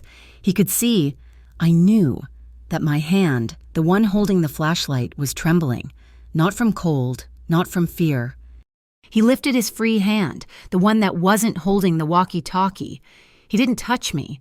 He just held it in the small, charged space between us. "Maya," he said, his voice thick, "can I—" It wasn't a question. It was a plea. It was permission. I couldn't find my voice. I just nodded. Once, a clear, deliberate terrified agreement. He moved slowly, as if he was afraid of startling me, giving me every second, every inch, to pull away. He didn't grab me. He didn't pull me. He just met me. His hand, the one that had been hovering, came up to rest on my shoulder. His thumb brushed the line of my collarbone, a touch that was solid, grounding. He was holding me, but not trapping me. And then he kissed me. It wasn't a spark. It wasn't a fire. It was warmth. It was the slow, steady, enveloping heat of a promise. It was the antithesis of the cold, disposable world outside. It was slow and deep and not a bit rushed. It tasted of coffee and the storm and a strength I'd never known. It was shelter. My flashlight beam wavered and dropped, pointing at the floor. My free hand, the one that wasn't trembling, came up, and my fingers, of their own accord, found the sharp, unshaven line of his jaw. He was real. This was real. His breath synced with mine. His other hand, the one with the walkie-talkie, came to rest on my waist, holding me steady. We just stood there, in the dark, in the rain. For a moment that felt like a lifetime. He pulled back, just enough to find my eyes in the dim, reflected glow. He looked relieved. The exhaustion, the shadows, the weight of the docks, it was all gone. There was just him. I was smiling. I hadn't even realized it. He saw it, and he smiled back. That rare, genuine, breathtaking smile that lit him from the inside. He leaned his forehead against mine. "Okay," he whispered. "Just that. Okay," like a man who'd just found his way home. Crash! A loud metallic clang of something heavy hitting the concrete floor from the north end of the warehouse shattered the moment. We sprang apart, instinct. The flashlight snapped up, beams crossing, tactical again. The warmth was gone, replaced by a jolt of pure adrenaline. "Soren," Ronan barked into the radio, his voice instantly hard. "Status?" Soren's voice crackled back, not even breathing hard. "Target neutralized. Non-lethal." He dropped something, coming down. The atmosphere between us hadn't vanished. It had just been paused. It was there. A new, warm, defined thing in the cold air. A minute later, Soren's powerful beam joined ours. He was holding a small, black plastic device, no bigger than a matchbox. "Found it in the main ventilation shaft, right above the office table," Soren said, dropping it into Ronan's hand. "It's a GPS tracker. High frequency." He held up a second, smaller device. "This was in the intruder's pocket. The receiver, he wasn't here to plant it. He was here to check it. It was already active." Ronan stared at the small, black square in his palm. His face, in the harsh flashlight beam, turned to stone. "They didn't track me," he said, his voice a low, cold fury I hadn't heard before. "They're not that good. They tracked you, from Harbor Shade, from the car." He looked at me, his eyes blazing. Voss's threat, the neighbors with good ears, he wasn't bluffing. "They're watching you. They're using you as bait, to see where I go, who I meet." I looked at the small, black, malevolent device, the thing that had been listening to my heartbeat, to my fears, the thing that had been following me. The anger, cold and clean and sharp, burned away the last of my fear. "Okay," I said. My voice was steady. It surprised me. It surprised Ronan. He looked at me, a new kind of respect in his eyes. "Okay?" he asked. "They want bait," I said, meeting his gaze, our beams still locked. "Then we'll bait them back." A new, dangerous energy sparked between us. This was different from the kiss. This was partnership. "The ANCH7 code," I said, my mind racing, clicking into place. "The one they use. We use it. We leak a new manifest, an anonymous tip to the BICC. We send them on a ghost hunt, to the wrong warehouse, the one that was already raided. Pier 4. Ronan caught on instantly. A slow, wolfish, dangerous grin spread across his face. "While they're chasing ghosts at Pier 4, he picked up, the energy rising. "Elise takes the real file, the forged warrants, the metadata. the Anchor Line connection, and she doesn't go to the district court. She goes to the federal commercial court. We bypass Voss. We bypass his pet judge. We go over his head. We were moving, a team. We gathered the files in the dark. As we headed for the exit, the rain finally softening, Ronan stopped me. He reached into his pocket and pulled out a small, thin silver chain. On it was a flat, brushed steel pendant, no bigger than a quarter.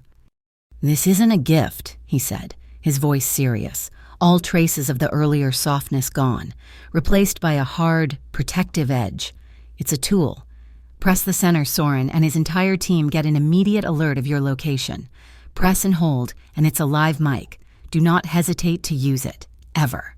He stepped behind me to fasten it. His warm fingers brushed the skin on the back of my neck. It wasn't a caress. It was a promise. He came around to face me, his eyes locking on mine, his voice a low, unbreakable vow. "Your safety, Maya, it's priority one." We walked out of the dark, dusty warehouse into the gray, drizzling morning. Soren held the SUV door. As I went to get in, Ronan's hand found mine. He didn't grab it. He just enclosed it. A brief, firm squeeze.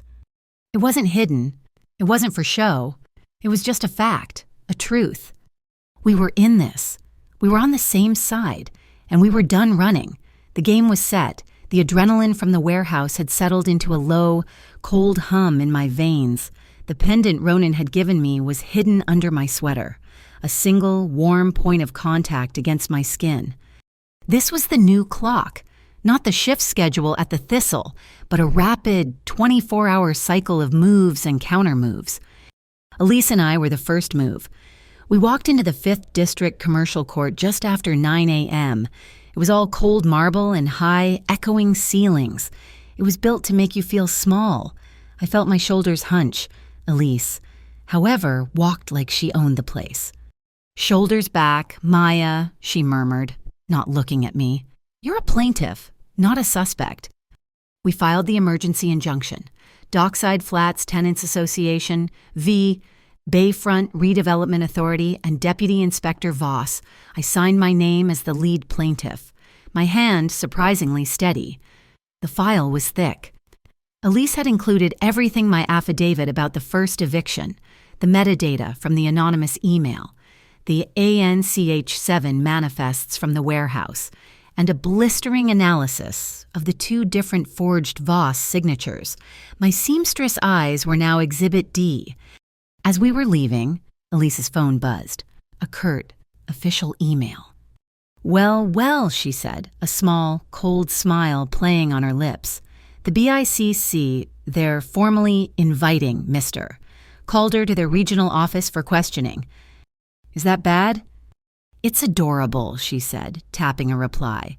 "They're trying to look intimidating. They don't have unilateral jurisdiction under the state harbor charter. It's a bluff.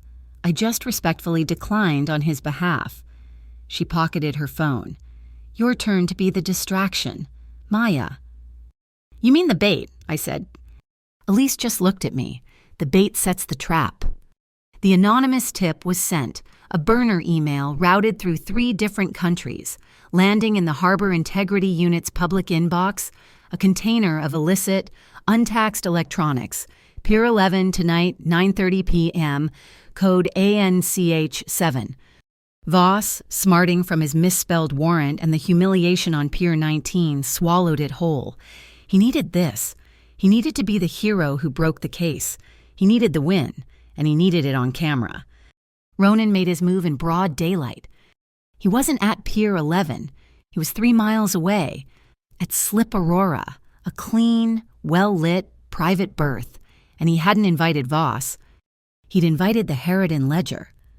When the city's biggest newspaper arrived, they didn't find contraband. They found Ronan Calder in his work boots overseeing the loading of a massive shipment. He had the manifest in his hand, and he gave a copy to the lead reporter.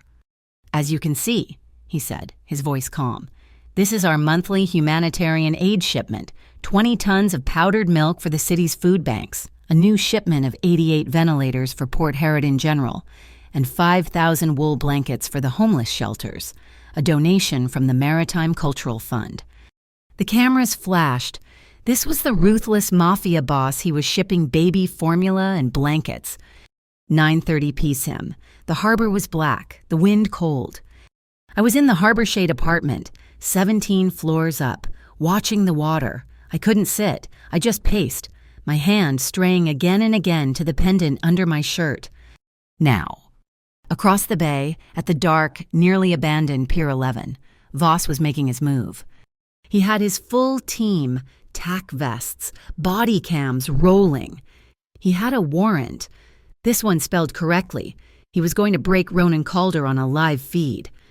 "Breach!" he yelled. His team hit the container. Sparks flew from the grinder. The heavy steel doors screamed open. Voss stepped forward, his flashlight beam cutting the dark.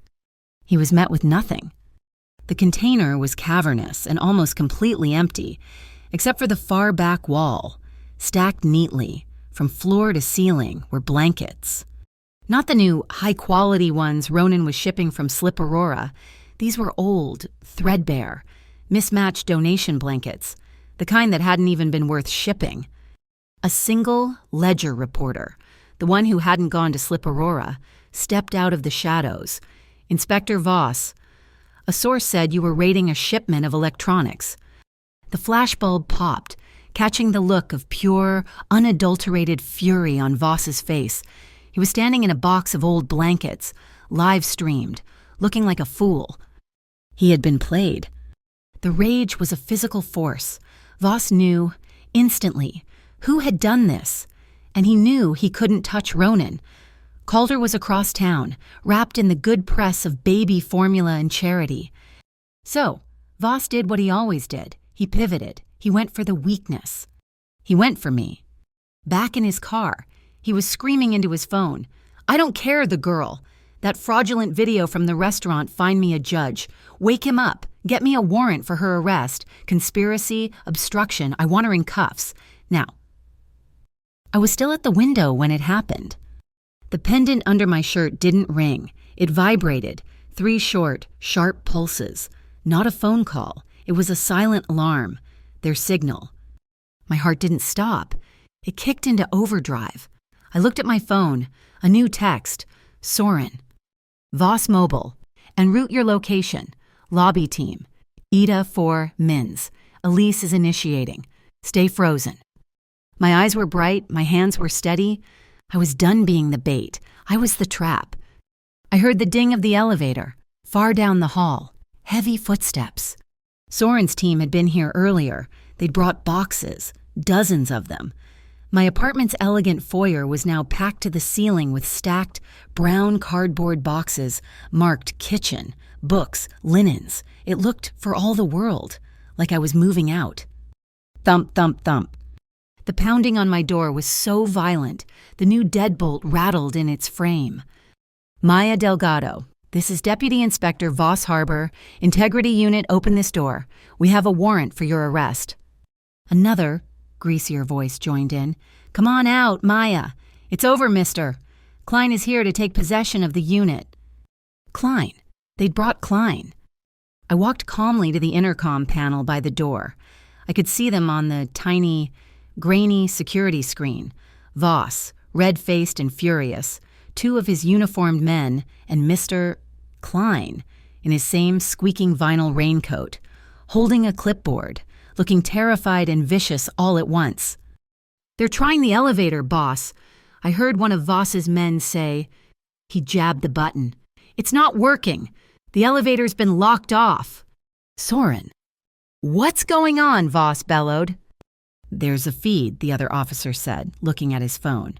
"Sir, the Harridan Ledger, they're live streaming." "What?" Voss looked up, furious, and finally saw it. The small, black security camera in the ceiling of the hallway, the one he'd assumed was just for the building. Its tiny red light was on. Elise had gone live. She had patched the entire building's security feed directly to the Ledger's homepage. Half the city was watching. Voss was frozen. He couldn't break down the door on camera. I pressed the talk button on my intercom. My voice, calm and amplified, echoed in the hallway. "Hello, Mr. Klein." Klein jumped, startled. "Maya, you open this door. You're trespassing." "Actually, I'm not," I said, my voice clear and steady. I held up a piece of paper, the real city housing code Elise had printed for me. According to Port Harridan City Ordinance 415 Section B, a landlord must provide a tenant with 30 days written notice for a non-payment eviction. You gave me less than 2 hours. "That was a hazard removal," Klein sputtered, looking nervously at Voss's body cam. "Then you'd need a hazard notice from the Department of Health, which you don't have," I countered, my voice echoing in the hall. "What you do have, Inspector Voss, is this." I held the fake red notice up to my peephole, right where I knew the camera's angle was best. "This is the eviction notice your associate posted, and this seal, it's a forgery. My lawyers, plural, are already filing." On the Ledger's livestream feed, a chat window was exploding, little emoji hearts and clapping hands. The public was watching a locked-out tenant stand up to a corrupt cop and a slumlord. Voss's phone rang. It was shrill, angry. He snatched it up. "What?" He listened. His face went from purple to gray to white. "Yes, Director, no. I understand. Yes, sir." He hung up. He looked at the camera. He looked at my door. The BICC. They were pulling his leash. They were being humiliated. Live. On the internet. "Stand down," he hissed at his men. "We're leaving." "But the warrant—" "Now!" Voss roared. He turned, his eyes burning with a hatred so pure it was almost visible. He couldn't get me. He couldn't get Ronan. He slammed his fist into the elevator button, but it was still dead. He stormed toward the fire exit, his men and a whimpering mister. Klein scrambling after him. He was beaten, but he wasn't broken. He was a cornered animal, and he was pivoting again. "You," he snarled at one of his men, "get me anchor line. We're done with the small moves. We're hitting Calder's main shipping line. We're hitting it tonight." Ronan held his press conference an hour later, on the steps of the Maritime Cultural Fund building. He was calm. He was in a crisp suit. He spoke, not of the raids, not of Voss, but of the humanitarian mission. He talked about the Ledger article from that morning, about transparency, about his family's commitment to the people of Port Harridan. He was in total control. I stood at the back of the crowd, my coat collar pulled high, the pendant still warm. He saw me. His eyes found mine. Over the heads of 20 reporters, he didn't smile. He just held my gaze. Acknowledgement. When the cameras turned away, I slipped through the crowd. We passed in the throng. "He's not stopping," I murmured, my voice low, just for him. "He didn't break his stride. Neither am I," he replied. That night, I was back in the apartment. The boxes were still there, a fortress in the foyer. But the fear was gone. I sat on the floor, in the middle of the massive living room, bathed in the blue-black light of the harbor. I had a sketch pad in my lap, the one I'd bought with my last paycheck from the Thistle, and a pencil. I was sketching the living room, not as it was, with its ghost-white sheets, but as it could be. I drew a low sofa, a warm rug. I was drawing where the morning light would hit the wall. My hand was steady. My mind was quiet. I was, for the first time in my life, stable. My phone buzzed on the floor. My heart didn't leap. I just looked. Unknown number. The Watcher. A new message, a new photo. It wasn't of me. It was old, grainy, clearly a picture of a physical photograph. It showed Ronan, younger, maybe in his early 20s. He was standing in front of a burned-out, skeletal wreck of a building, a pier warehouse. His face was dark, shadowed by the flames.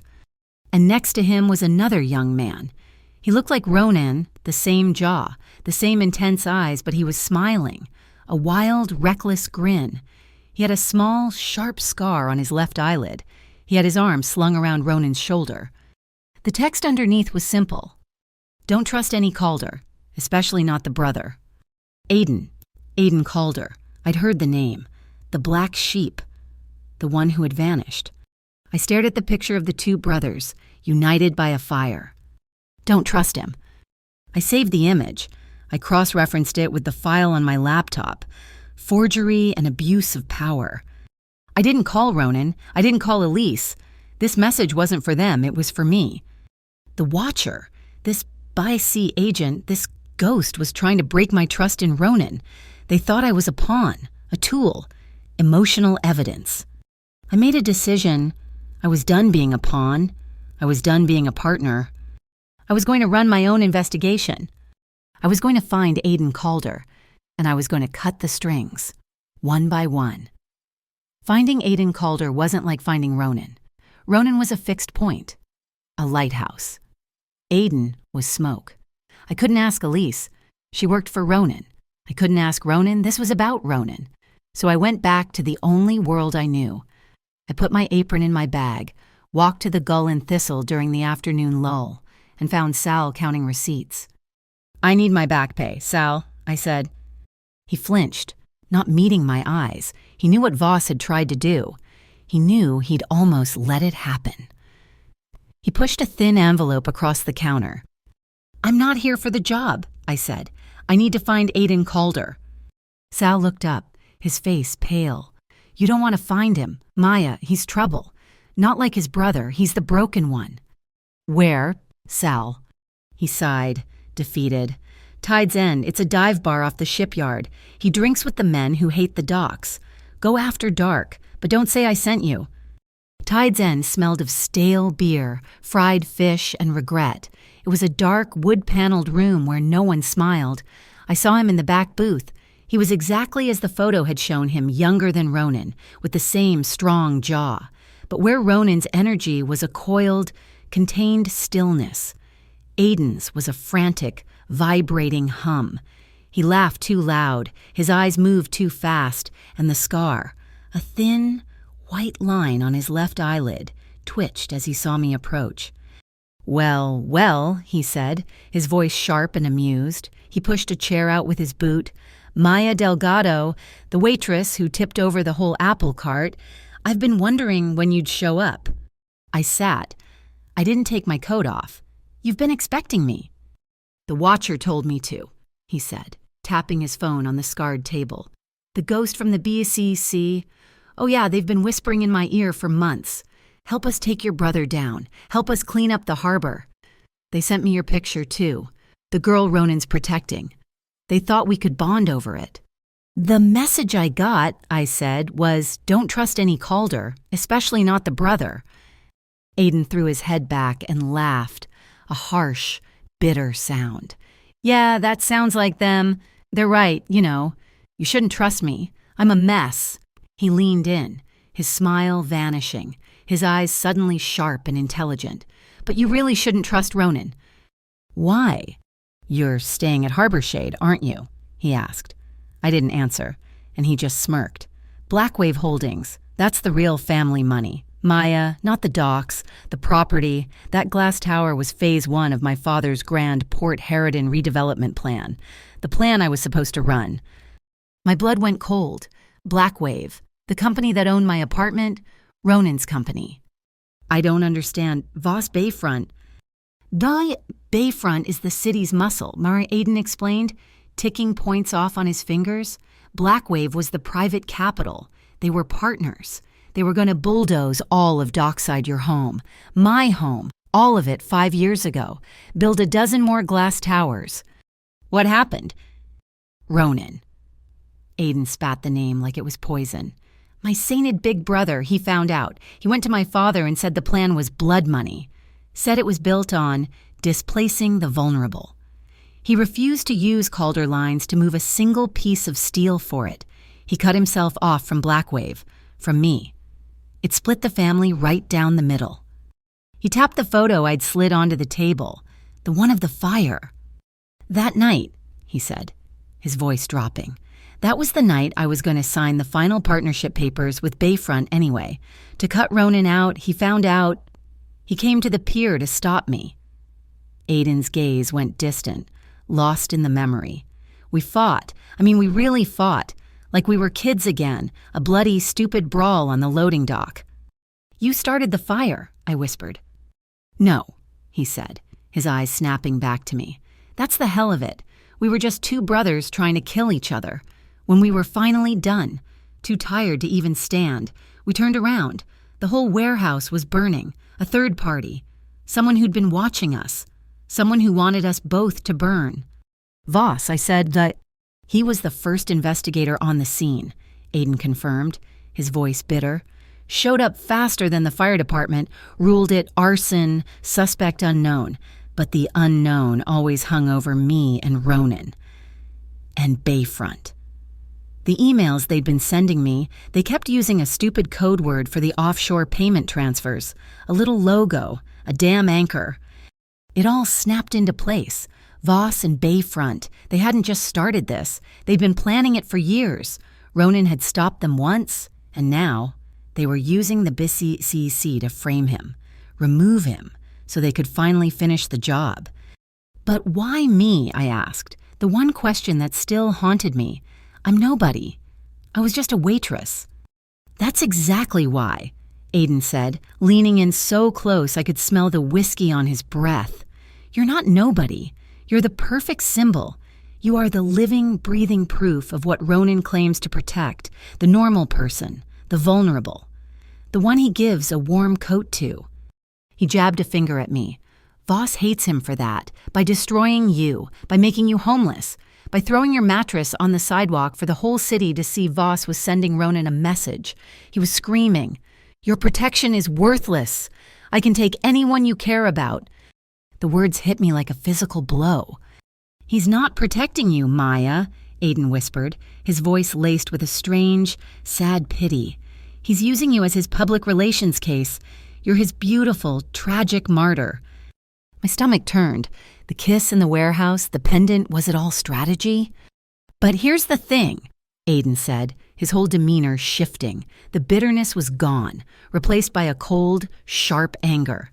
I'm tired of Voss. I'm tired of the BCC ghost whispering in my ear. And I'm really tired of being the bad guy." He slid something small, black and rectangular across the sticky table, a USB drive. "What is this?" "Voss is dirty," Aiden said, "but he's not the source. This is everything, the real Bayfront transaction logs, the ones that predate the fire, the ones that show the first payments from Anchorline, the ones that prove who they were bribing, long before Ronan was even in the picture." I stared at the small piece of plastic. It felt heavier than a container crane. "Why give this to me?" "Because you're the only one in this whole mess who's not a Calder," he said. "And you're the only one with those seamstress eyes. You'll know what to do with it. Give it to your shark lawyer. Give it to Elise." He stood up, throwing a $20 bill on the table. "And, Maya," he paused, his back to me, "tell Ronan, tell him he was right. About me, about the money. He was always right." He walked out of the bar without looking back. I sat there for a full minute, my heart a confused, pounding drum. I slid the USB into my deepest coat pocket. The pendant was hot against my skin. A sudden, heavy weight. I left the bar. The sun was gone. The sky a deep, bruised purple. The air was cold and sharp. I made it 2 blocks, my mind racing, trying to untangle Aiden's truths from his bitterness. A gray sedan was idling at the corner, not a harbor unit car. Something rental, anonymous. The 2 men inside weren't looking at me, but I felt their attention, the same way I'd felt the men in the maintenance uniforms. I turned right, my heart kicking. My boots were loud on the pavement. The car door opened. I ran. I didn't run toward the glass tower. I ran away from it, toward the one place I knew better than they did, Pier 7, the fish market. I remembered a briefing Soren had given me after the incident at the cafe. It had been fast, clinical. If they tail you, don't run in a straight line. They expect it. Use a crowd. Use chaos. Break the line of sight. Zigzag. Be the fish, not the hook. I plunged into the market. The 5 p.m. Chaos hit me like a wave. The overwhelming smell of fish and ice and bleach, the roar of a dozen languages, men in rubber boots, hauling crates, buyers in suits, haggling. I zigzagged. I ducked under the arm of a man carrying a massive tuna. I slid between 2 rattling carts of ice. There she is, stop her." Their voices were sharp, cutting through the din. I scrambled, my feet slipping on the wet concrete, and dove behind a massive plastic-wrapped pallet of iced fish, my back slamming against the cold, wet plastic, a dead end. I was trapped. I could hear their boots pounding, getting closer. My hand flew to my chest, to the pendant. I pressed the center. I held it, a live mic. "Pier 7, I whispered, my voice choked with panic and the smell of fish. "Fish market. I'm trapped behind a pallet. 2 of them. Gray suits." "On my way," a voice crackled, but it wasn't Soren, and it didn't come from the pendant. It came from a man in a white, blood-stained butcher's coat, standing at the stall right next to me. He was holding a long, wicked-looking gutting knife. The 2 suits skidded to a halt in front of him. "Police business," one of them panted, flashing a badge. "Bisisi." The fishmonger looked at the badge. He looked at me, huddled behind the pallet. He looked back at the agent. "Don't see a badge," the fishmonger said, his voice a low growl. "I see a rat." "Move, old man, or "You'll what?"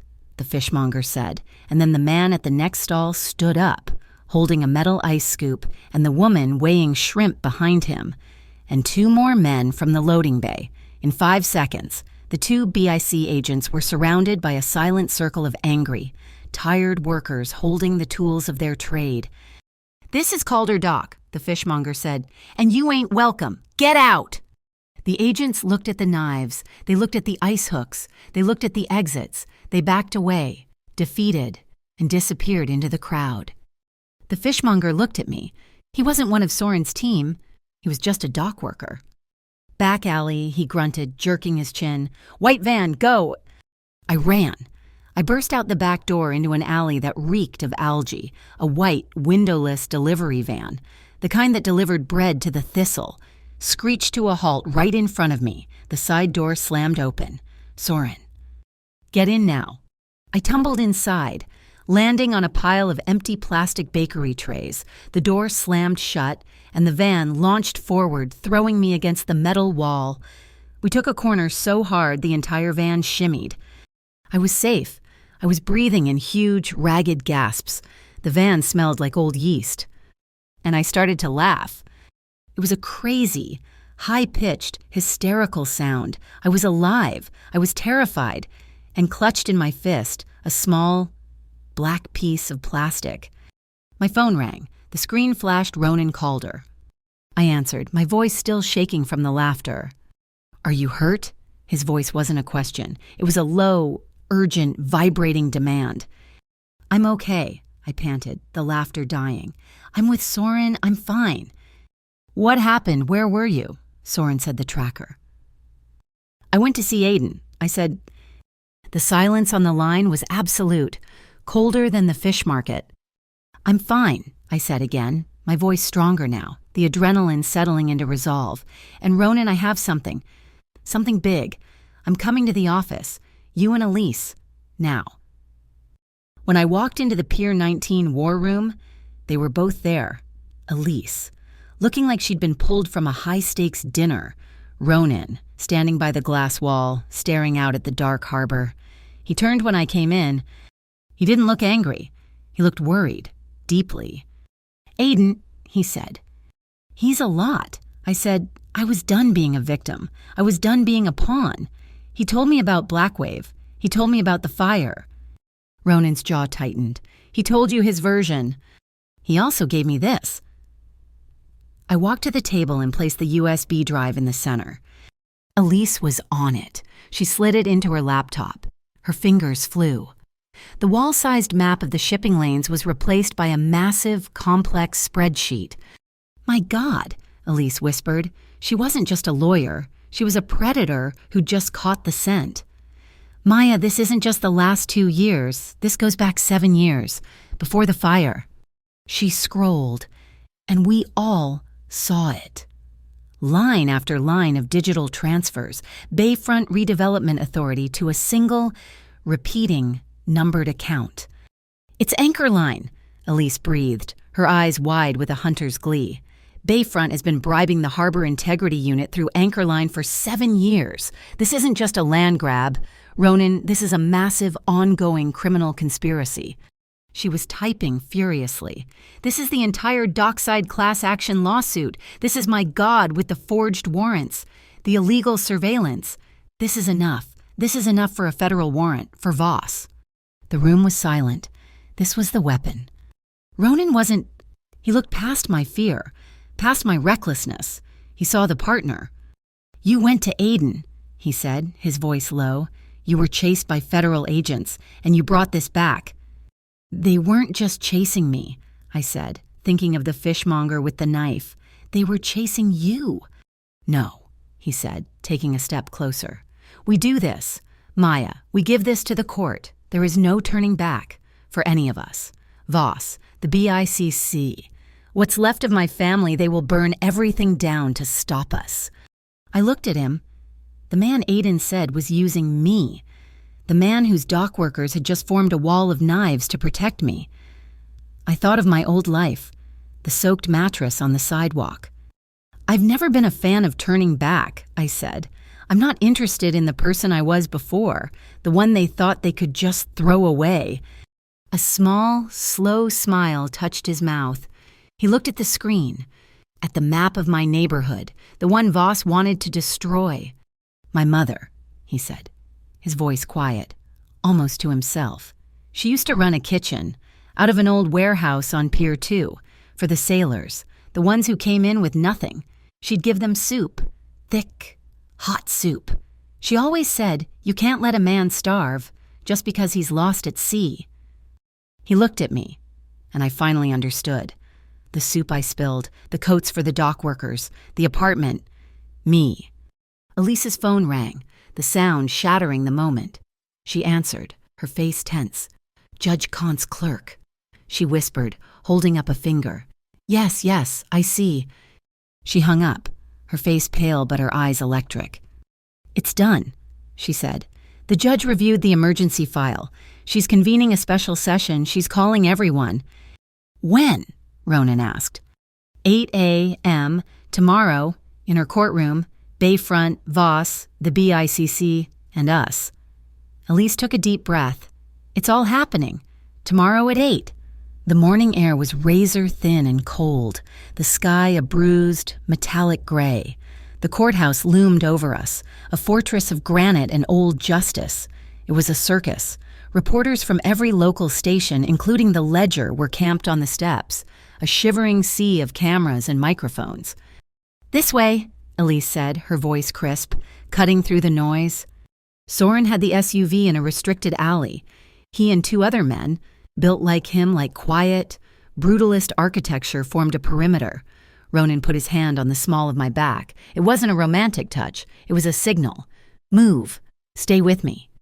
We went in a side door, a federal marshal's entrance, and the roar of the media was instantly sucked away, replaced by the hushed, cavernous echo of the hall. "I'll watch the perimeter and the exits," Soren said to Ronan, his voice a low rumble.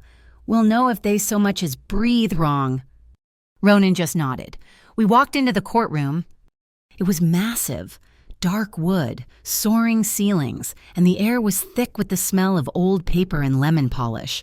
It was designed to intimidate. I saw them. At the defendant's table, Voss, his face a mottled, furious red, stuffed into a suit that looked too tight, his lawyer, a man with a silver-gray ponytail and the eyes of a barracuda, and behind them, looking small and green, Mr. Klein. Elise led us to the plaintiff's table. Ronan sat, a statue of calm, controlled fury. I sat beside him, my hands clutched in my lap, my fingers tracing the outline of the hidden steel pendant. In the back row of the gallery, I saw her, a woman I didn't recognize. She was sharp, in an immaculate dark pantsuit, her hair pulled back. She wasn't press, she wasn't with Voss. She was watching everyone, her gaze analytical, cold. She met my eyes for a split second, and I knew. The BAC. Agent Priya Dal, the one Aiden had warned me about, the one waiting to see who would win. All rise. The Honorable Morel Kant entered. She was a small, sharp woman who looked like she didn't suffer fools at all. She sat, adjusted her glasses, and looked at her docket. "We are here for the emergency injunction hearing. Case 22A, Dockside Flats Tenants Association versus Bayfront Redevelopment and Deputy Inspector Voss." Elise stood. She was pure, cold energy. "Your Honor, we are here today because the defendants have engaged in a multi-year, coordinated campaign of terror, fraud, and coercion against the residents of Dockside." "That is an outrageous accusation, Counselor," Voss's lawyer boomed. "It is an outrageous fact, Counselor," Elise shot back, without even looking at him. She turned to the projector screen. "And I have the receipts." She clicked a button. My seamstress eyes exhibit flashed onto the giant screen. The two fake Voss signatures, side by side. Exhibit A, Your Honor. 2 forged eviction notices, signed on the same day by 2 different hands, both, demonstrably, forgeries. Voss went rigid. Click. The screen changed. The impossible timeline from Pier 4 and Pier 9. Exhibit B, a timeline showing Inspector Voss physically incapable of performing his duties, rubber stamping manifests for clean cargo in order to rush to his real work. Click! The screen changed again. The USB drive. Exhibit C, Your Honor, the real work. The spreadsheet Aiden had given me filled the screen. 7 years of payments. A 7-year-long bribery scheme. Elise's voice rang out, cold and clear. From Bayfront Redevelopment directly to Exhibit D. Click. The logo. The black, stylized anchor. Anchorline Consulting, a shell corporation, whose only purpose is to launder bribes to the Harbor Integrity Unit. The courtroom was silent. Voss had gone pale. "Objection," his lawyer roared. This is conjecture. My client is the victim of a targeted smear campaign by his overzealous, and perhaps criminal, subordinates. He's also the victim," the lawyer continued, pivoting, "of a campaign of intimidation and violence run by the man sitting right there." He pointed, a dramatic, trembling finger, right at Ronan. Ronan Calder, a man whose name is synonymous with fear on the docks. "This isn't a lawsuit, Your Honor, it's a takeover. He is using this court and this girl to seize control of the harbor." Ronan just watched him, his face impassive, as if the man were a fly buzzing on the other side of a thick glass window. "Elise," Judge Kant said, her voice dangerously quiet, "this is a compelling narrative, but it's all paper. I need a human being. Call your witness." The plaintiff calls Maya Delgado to the stand. My heart stopped.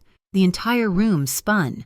Ronan's hand, under the table, touched my arm, a brief, firm squeeze. "You have this." I stood. My legs felt like they were made of wet sand. I walked to the stand, my footsteps impossibly loud. I swore the oath, my voice a tiny, breathless squeak. Elise's face was kind. "Miss Delgado, please, just tell the court what happened on the night you were locked out of your apartment." I started. My voice was trembling. "I got home from work. From the Gull and Thistle, my key didn't work."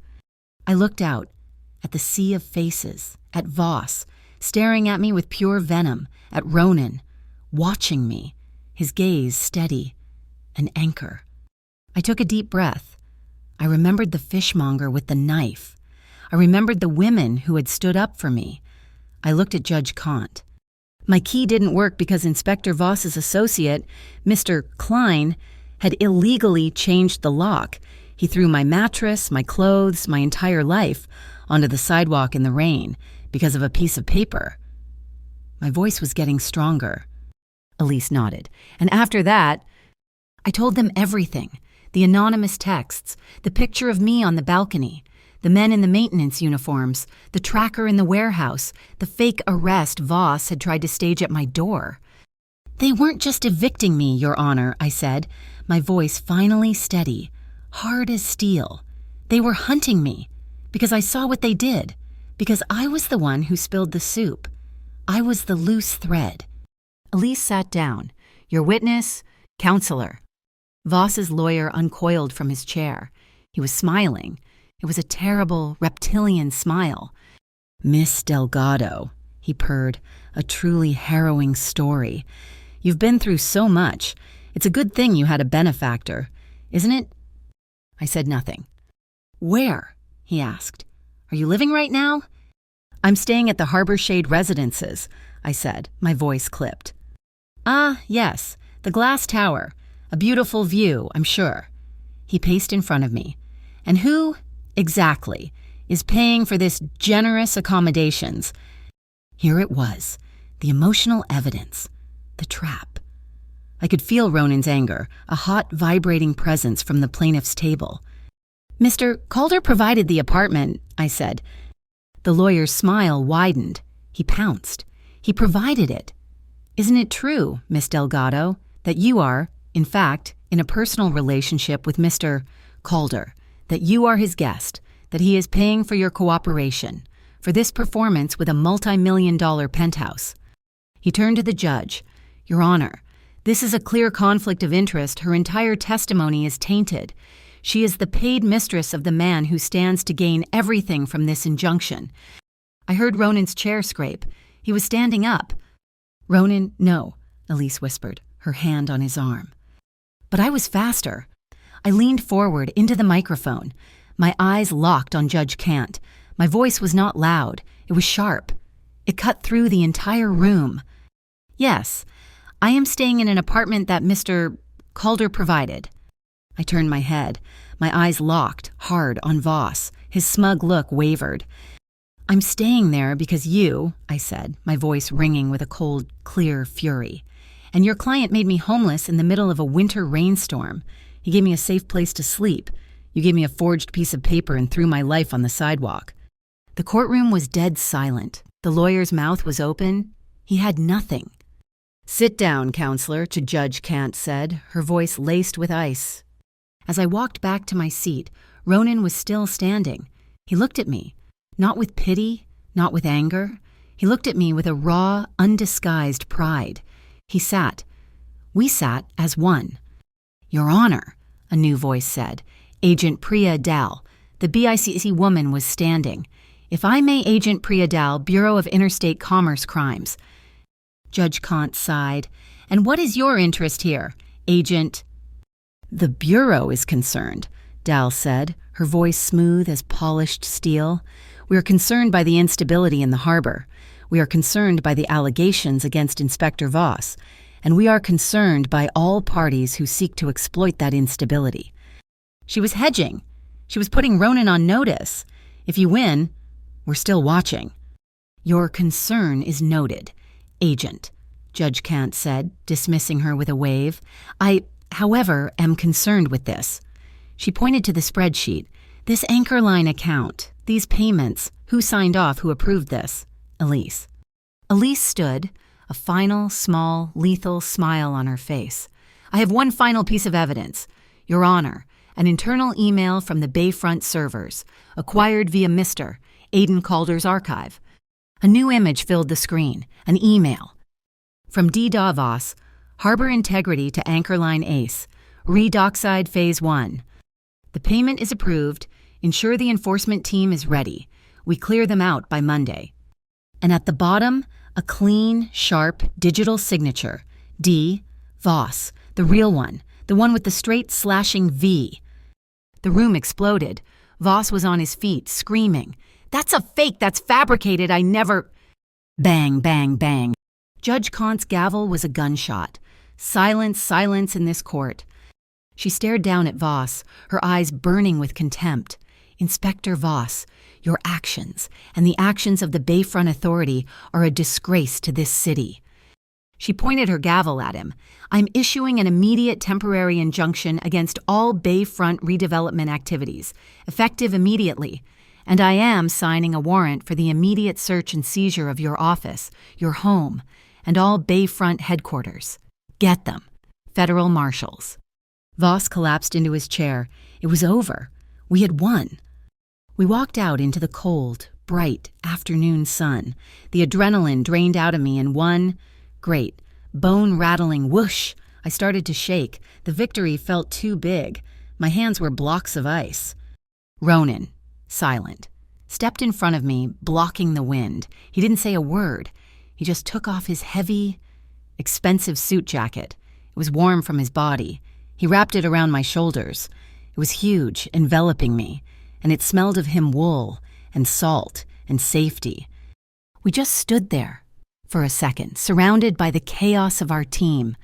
We looked at each other. I saw the pride in his eyes. He saw the gratitude in mine. "Mr. Calder." A reporter from the Ledger broke through the line, shoving a microphone in his face. "Mr. Calder, your enemies say you're the mafia, that you run this town with an iron fist. What do you say to that?" Ronan didn't look at the reporter. He looked past him, out at the harbor, a glint of sun hitting the cold water. "I'm a harbor man," he said, his voice a low, steady rumble. "I understand the law of the tide, and I understand the law of the people." He looked back, his eyes like gray steel. "And right now, the tide is turning." That night, the Harbor Shade apartment was quiet. The boxes in the foyer felt like relics from another life. We were too wired to sleep, too exhausted to celebrate. We were just present. I opened the fridge, the one he had stocked, and I saw it, a can of tomato soup. I pulled it out, and a small, hysterical laugh bubbled out of me. Ronan looked over from the sink, confused. "What?" "This," I said, holding up the can. "It's our starting point, everything. It all started with a bowl of soup." He smiled, that real, slow, rare smile that transformed his entire face. It reached his eyes, chasing away the last of the courtroom shadows. "Well," he said, walking over, taking the can from my hand. "This time try to keep it in the pan." We cooked. Simple grilled cheese on thick bread and a pot of tomato soup. We didn't sit. We just ate, standing at the kitchen counter, looking out the massive window at the glittering, indifferent lights of Port Harridan. The storm was over. We were safe.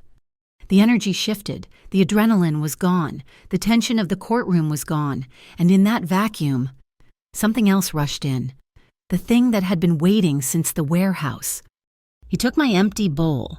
Placing it in the sink, I turned to put mine down, and we were suddenly close. In the small, silent kitchen, just like in the warehouse. There was no music, just the low hum of the city, 17 floors below. He didn't ask. He didn't hesitate. He just reached for me. His hands, warm and sure, settled on my waist. My own hands, of their own accord, came up to rest on his shoulders. And we danced. Just a slow, rocking step back and forth, on the cold tile. No music, no words, just the shared rhythm of breathing. He leaned his forehead against mine, that same solid, grounding touch. "Okay." "You were incredible today," he whispered, his voice rough. "We were." I breathed back. I had to say it. "You didn't stand up when he called me your mistress." "I wanted to," he whispered, his thumbs brushing against my shirt. I wanted to, but you didn't need me to. You had it. You were stronger than all of them." He pulled back, just an inch, his eyes searching mine. "I'm here, Maya," he said, his voice a vow. "I'm not going anywhere." He kissed me. It wasn't the first kiss that had been shelter, a question. This was a statement. This was victory. It was deep and sure and slow, and it was filled with every word we hadn't been able to say. It was relief. It was trust. It was want. My fingers tangled in his dark hair. His hands slid up my back, pulling me tight against him until there was no space, no air, no doubt left between us. It wasn't a rush. It was a slow, deliberate retreat. He took a step back, pulling me with him, then another. We were moving, his mouth never leaving mine, from the cold, bright kitchen, toward the dark, soft shadows of the living room. We stumbled, tangled, sinking onto the long, pale sofa, the city lights blurred behind him, becoming a spray of diamonds. He pulled one of the ghost-white sheets, the one I had used as a blanket when I was alone and terrified, and drew it over us, shutting out the world. His hand, calloused and gentle, brushed my hair from my face. My hand came up to cover his, our fingers lacing together. I looked into his eyes. The gray softened to silver, and for the first time in my entire life, I wasn't cold. I wasn't afraid. I was safe. A phone. A shrill, electronic, violent sound, ringing. It was on the floor, somewhere by his coat. Ronan groaned, a sound of pure frustration, breaking the spell. He untangled himself, leaning over the edge of the sofa. Soren, this had better be... He fumbled for the phone, putting it to his ear. What? I watched his face, the softness, the warmth, the peace had evaporated. It was replaced, instantly, by a cold, sharp, terrible ice. Say that again, his voice was dead. Soren, say that again. He was off the sofa in one move, pulling his shirt straight, the sheet falling away. What do you mean, gone? He was in a safe house. How did they even... I sat up, pulling the sheet around me, my heart turning to lead. Ronan, what is it? What's wrong? He turned to me.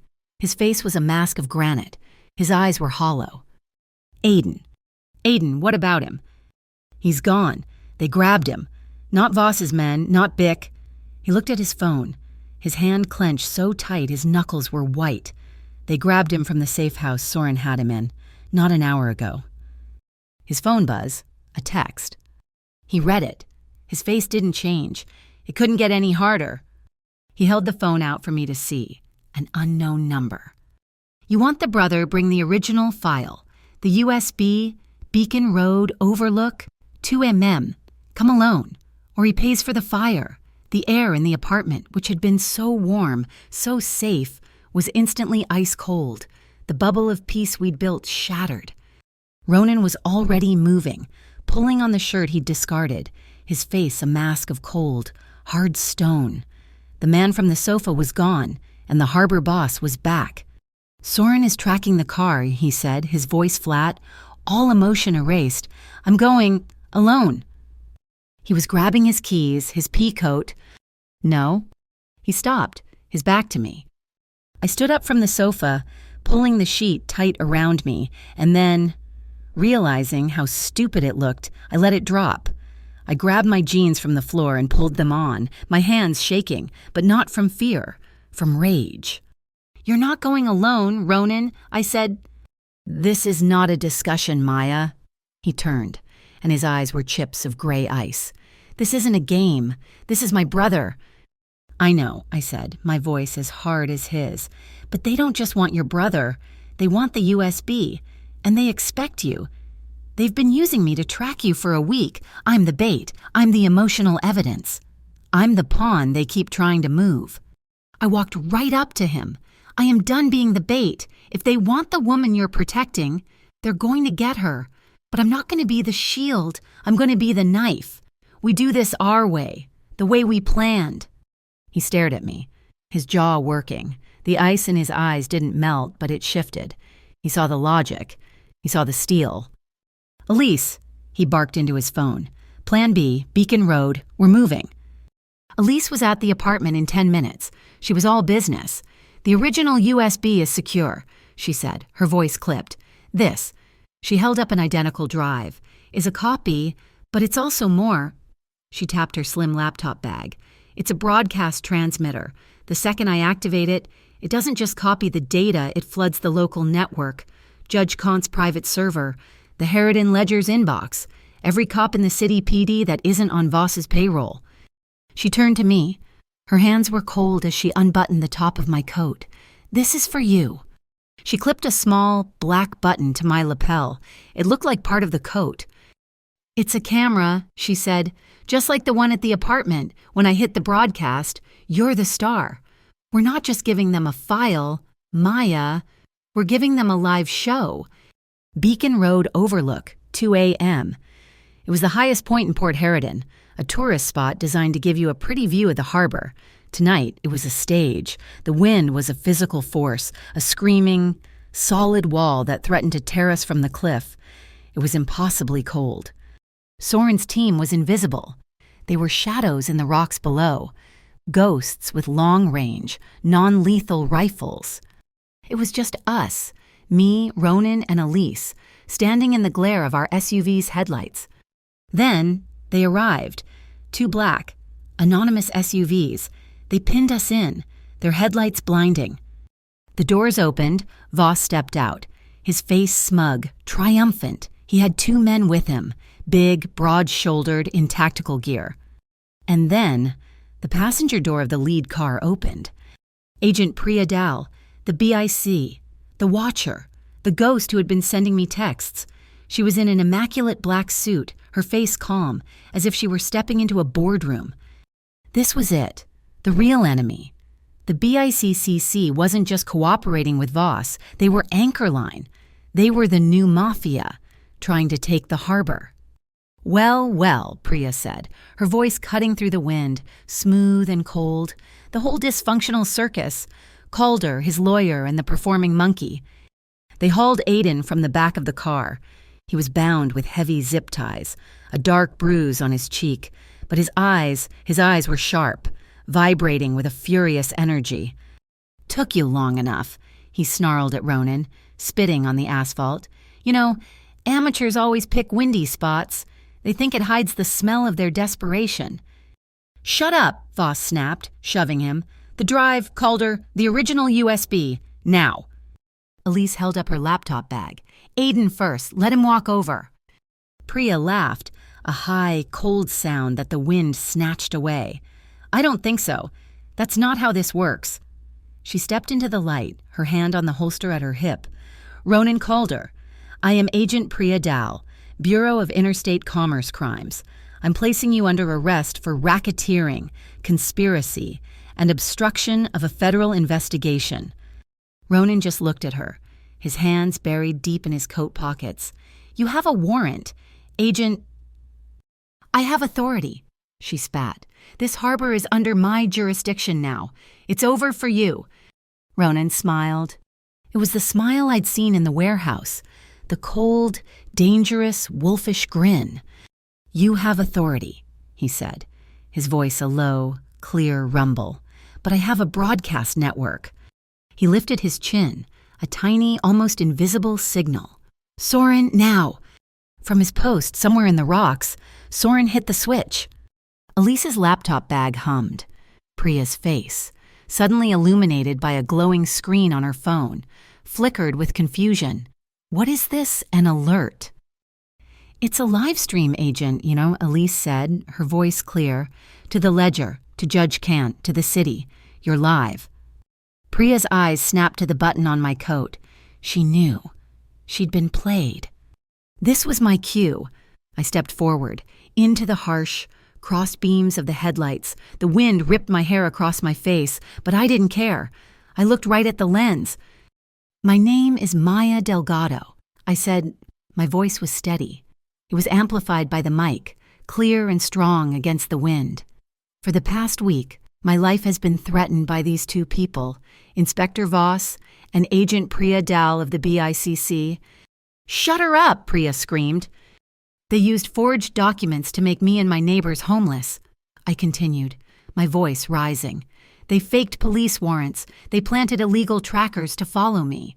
They are the heads of Anchorline. They did all of it to steal our homes and frame an innocent man for their crimes." "Shut her up now." Priya went for her gun. It all happened in one terrible, chaotic second. Aiden, seeing his moment, reared back and slammed his head into the face of the guard holding him. A sickening crack echoed, and the guard stumbled back, firing his gun wild into the night sky. "Thwack! Thwack!" Not gunshots. 2 hard, heavy impacts. Soren's team. The 2 gunmen collapsed, screaming, clutching their chests, their weapons skittering away. Non-lethal, just as planned. Voss was the last one. He was cornered, panicked. He did what cowards do. He grabbed the nearest shield. He grabbed me. His thick arm wrapped around my throat, cutting off my air. I felt the cold, hard metal of his gun press against my temple. "Stay back! Calder!" he screamed as his voice high and thin. "Stay back or I'll end her right here, right on your show." He was choking me. My vision was swimming. I was terrified. But more than that, I was furious. I am done being your shield. I did the one thing he couldn't possibly expect. I bit him. I sank my teeth into the fleshy back of his hand, the one holding the gun, with all the strength I had. He howled, a high, pathetic animal sound. His grip on my throat loosened, a pure, pained reflex. It was all I needed. I didn't try to run, I just dropped. I made my body a dead weight, collapsing down, out of his hold. He was exposed, for 1/10 of a second. Ronan moved. He wasn't a brawler. When he was a machine, he moved in. Under the gun's line of fire, one hand came up, a hard, brutal block to Voss's wrist, sending the gun flying over the cliff, the other hand locked onto the elbow. He pivoted. He twisted. It was clean. It was fast. It wasn't a fight. It was logistics. He folded Voss, locking his arm behind his back, and slammed him, face first, onto the hood of the SUV. He held him there, pinned, his arm at an impossible angle. Sirens. Real sirens, not the BCC, the Port Harridan PD. The ones who weren't on the take. They swarmed the overlook, lights flashing, cutting through the dark. They'd gotten the data burst. They cuffed Priya. She was silent, her face a mask of pure, cold hatred. They pulled a whimpering, sobbing Voss off the car. "You're a pawn!" he shrieked at me, his face streaked with tears and dirt. You're just his pawn. He used you. He used all of you." I walked over, my legs shaking, but I stood tall. I looked him right in his watery, terrified eyes. "Maybe," I said, "but I'm the one who chose." A cop was holding up a tablet, the Ledger live stream still running. Judge Kant's face appeared, Liv from her study. "This court recognizes the citizen's arrest of Deputy Inspector Voss and Agent Priya Dal." Her voice crackled, sharp and clear. "Warrants are formally issued. Take them into custody." In the chat window, I could see the flood of messages. Down in Dockside, people were cheering in the streets, watching on their phones. Soren was cutting Aiden's ties. Aiden rubbed his wrists, looking at the chaos. He looked at Ronan, who was just watching him. "You were right," Aiden said, his voice quiet, all the bitterness gone. "About the money, about Blackwave, I was weak." He looked at his brother. "Thanks for not leaving me in the storm." Ronan just nodded, a lifetime of anger and forgiveness passing between them in that one small movement.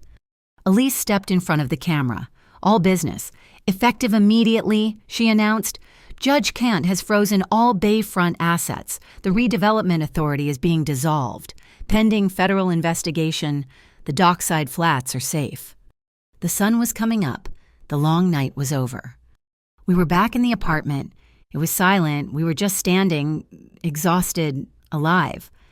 Ronan handed me a mug of hot, black coffee. He looked peaceful. He reached into his pocket. He pulled out a set of keys, not a key card. 2 real, old-fashioned, heavy brass keys on a simple steel ring. "It's not just a safe house. Maya," he said, his voice low, almost shy, "it's yours. If you want it, the lease is in your name. I paid the deposit." He looked down at the keys in his hand. I told them the new tenant was a designer and that she'd be handling the remodel herself. I told them she had a thing for east-facing windows. My heart felt so full.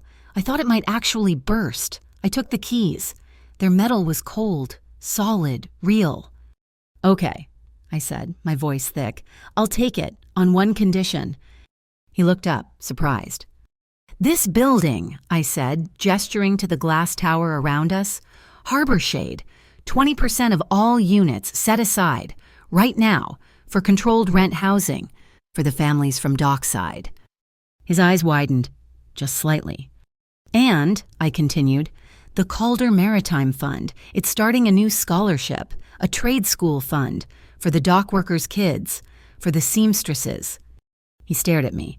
The man Aiden said was using me. The man the BICC said was a monster. He didn't hesitate. He smiled, that real, slow, genuine smile, the one that reached his eyes. "Deal," he said. 1 year later. Voss and Priya were convicted. Bayfront redevelopment was dissolved, its assets seized by the city. The Lucia Delgado Center for Harbor Arts and Trades opened in a restored warehouse on Pier 9. It was beautiful. Sunlight streamed through the massive east-facing windows I had designed. Aiden, clean-shaven and clear-eyed, ran it, managing the Calder Fund's charity division. Elise Noor was on posters all over the city. Elise Noor for City Council, Ward 9, No More Displacement, and me. I was at home. The apartment wasn't a glass cage anymore. It was warm. A deep blue rug covered the floor. My sketches were framed on the walls. The sun was just rising, painting the room in shades of gold and rose. I set a bowl on the table, a bowl of hot, steaming, bright red tomato soup. Ronan walked in, a rare, easy smile on his face. He was holding 2 mugs of coffee. He handed one to me. We touched the mugs together, a soft clink. "To the soup," he said, his voice soft. "To the soup," I replied, smiling. "The one that saved a neighborhood." He leaned in, and he kissed me. It was soft. It was real.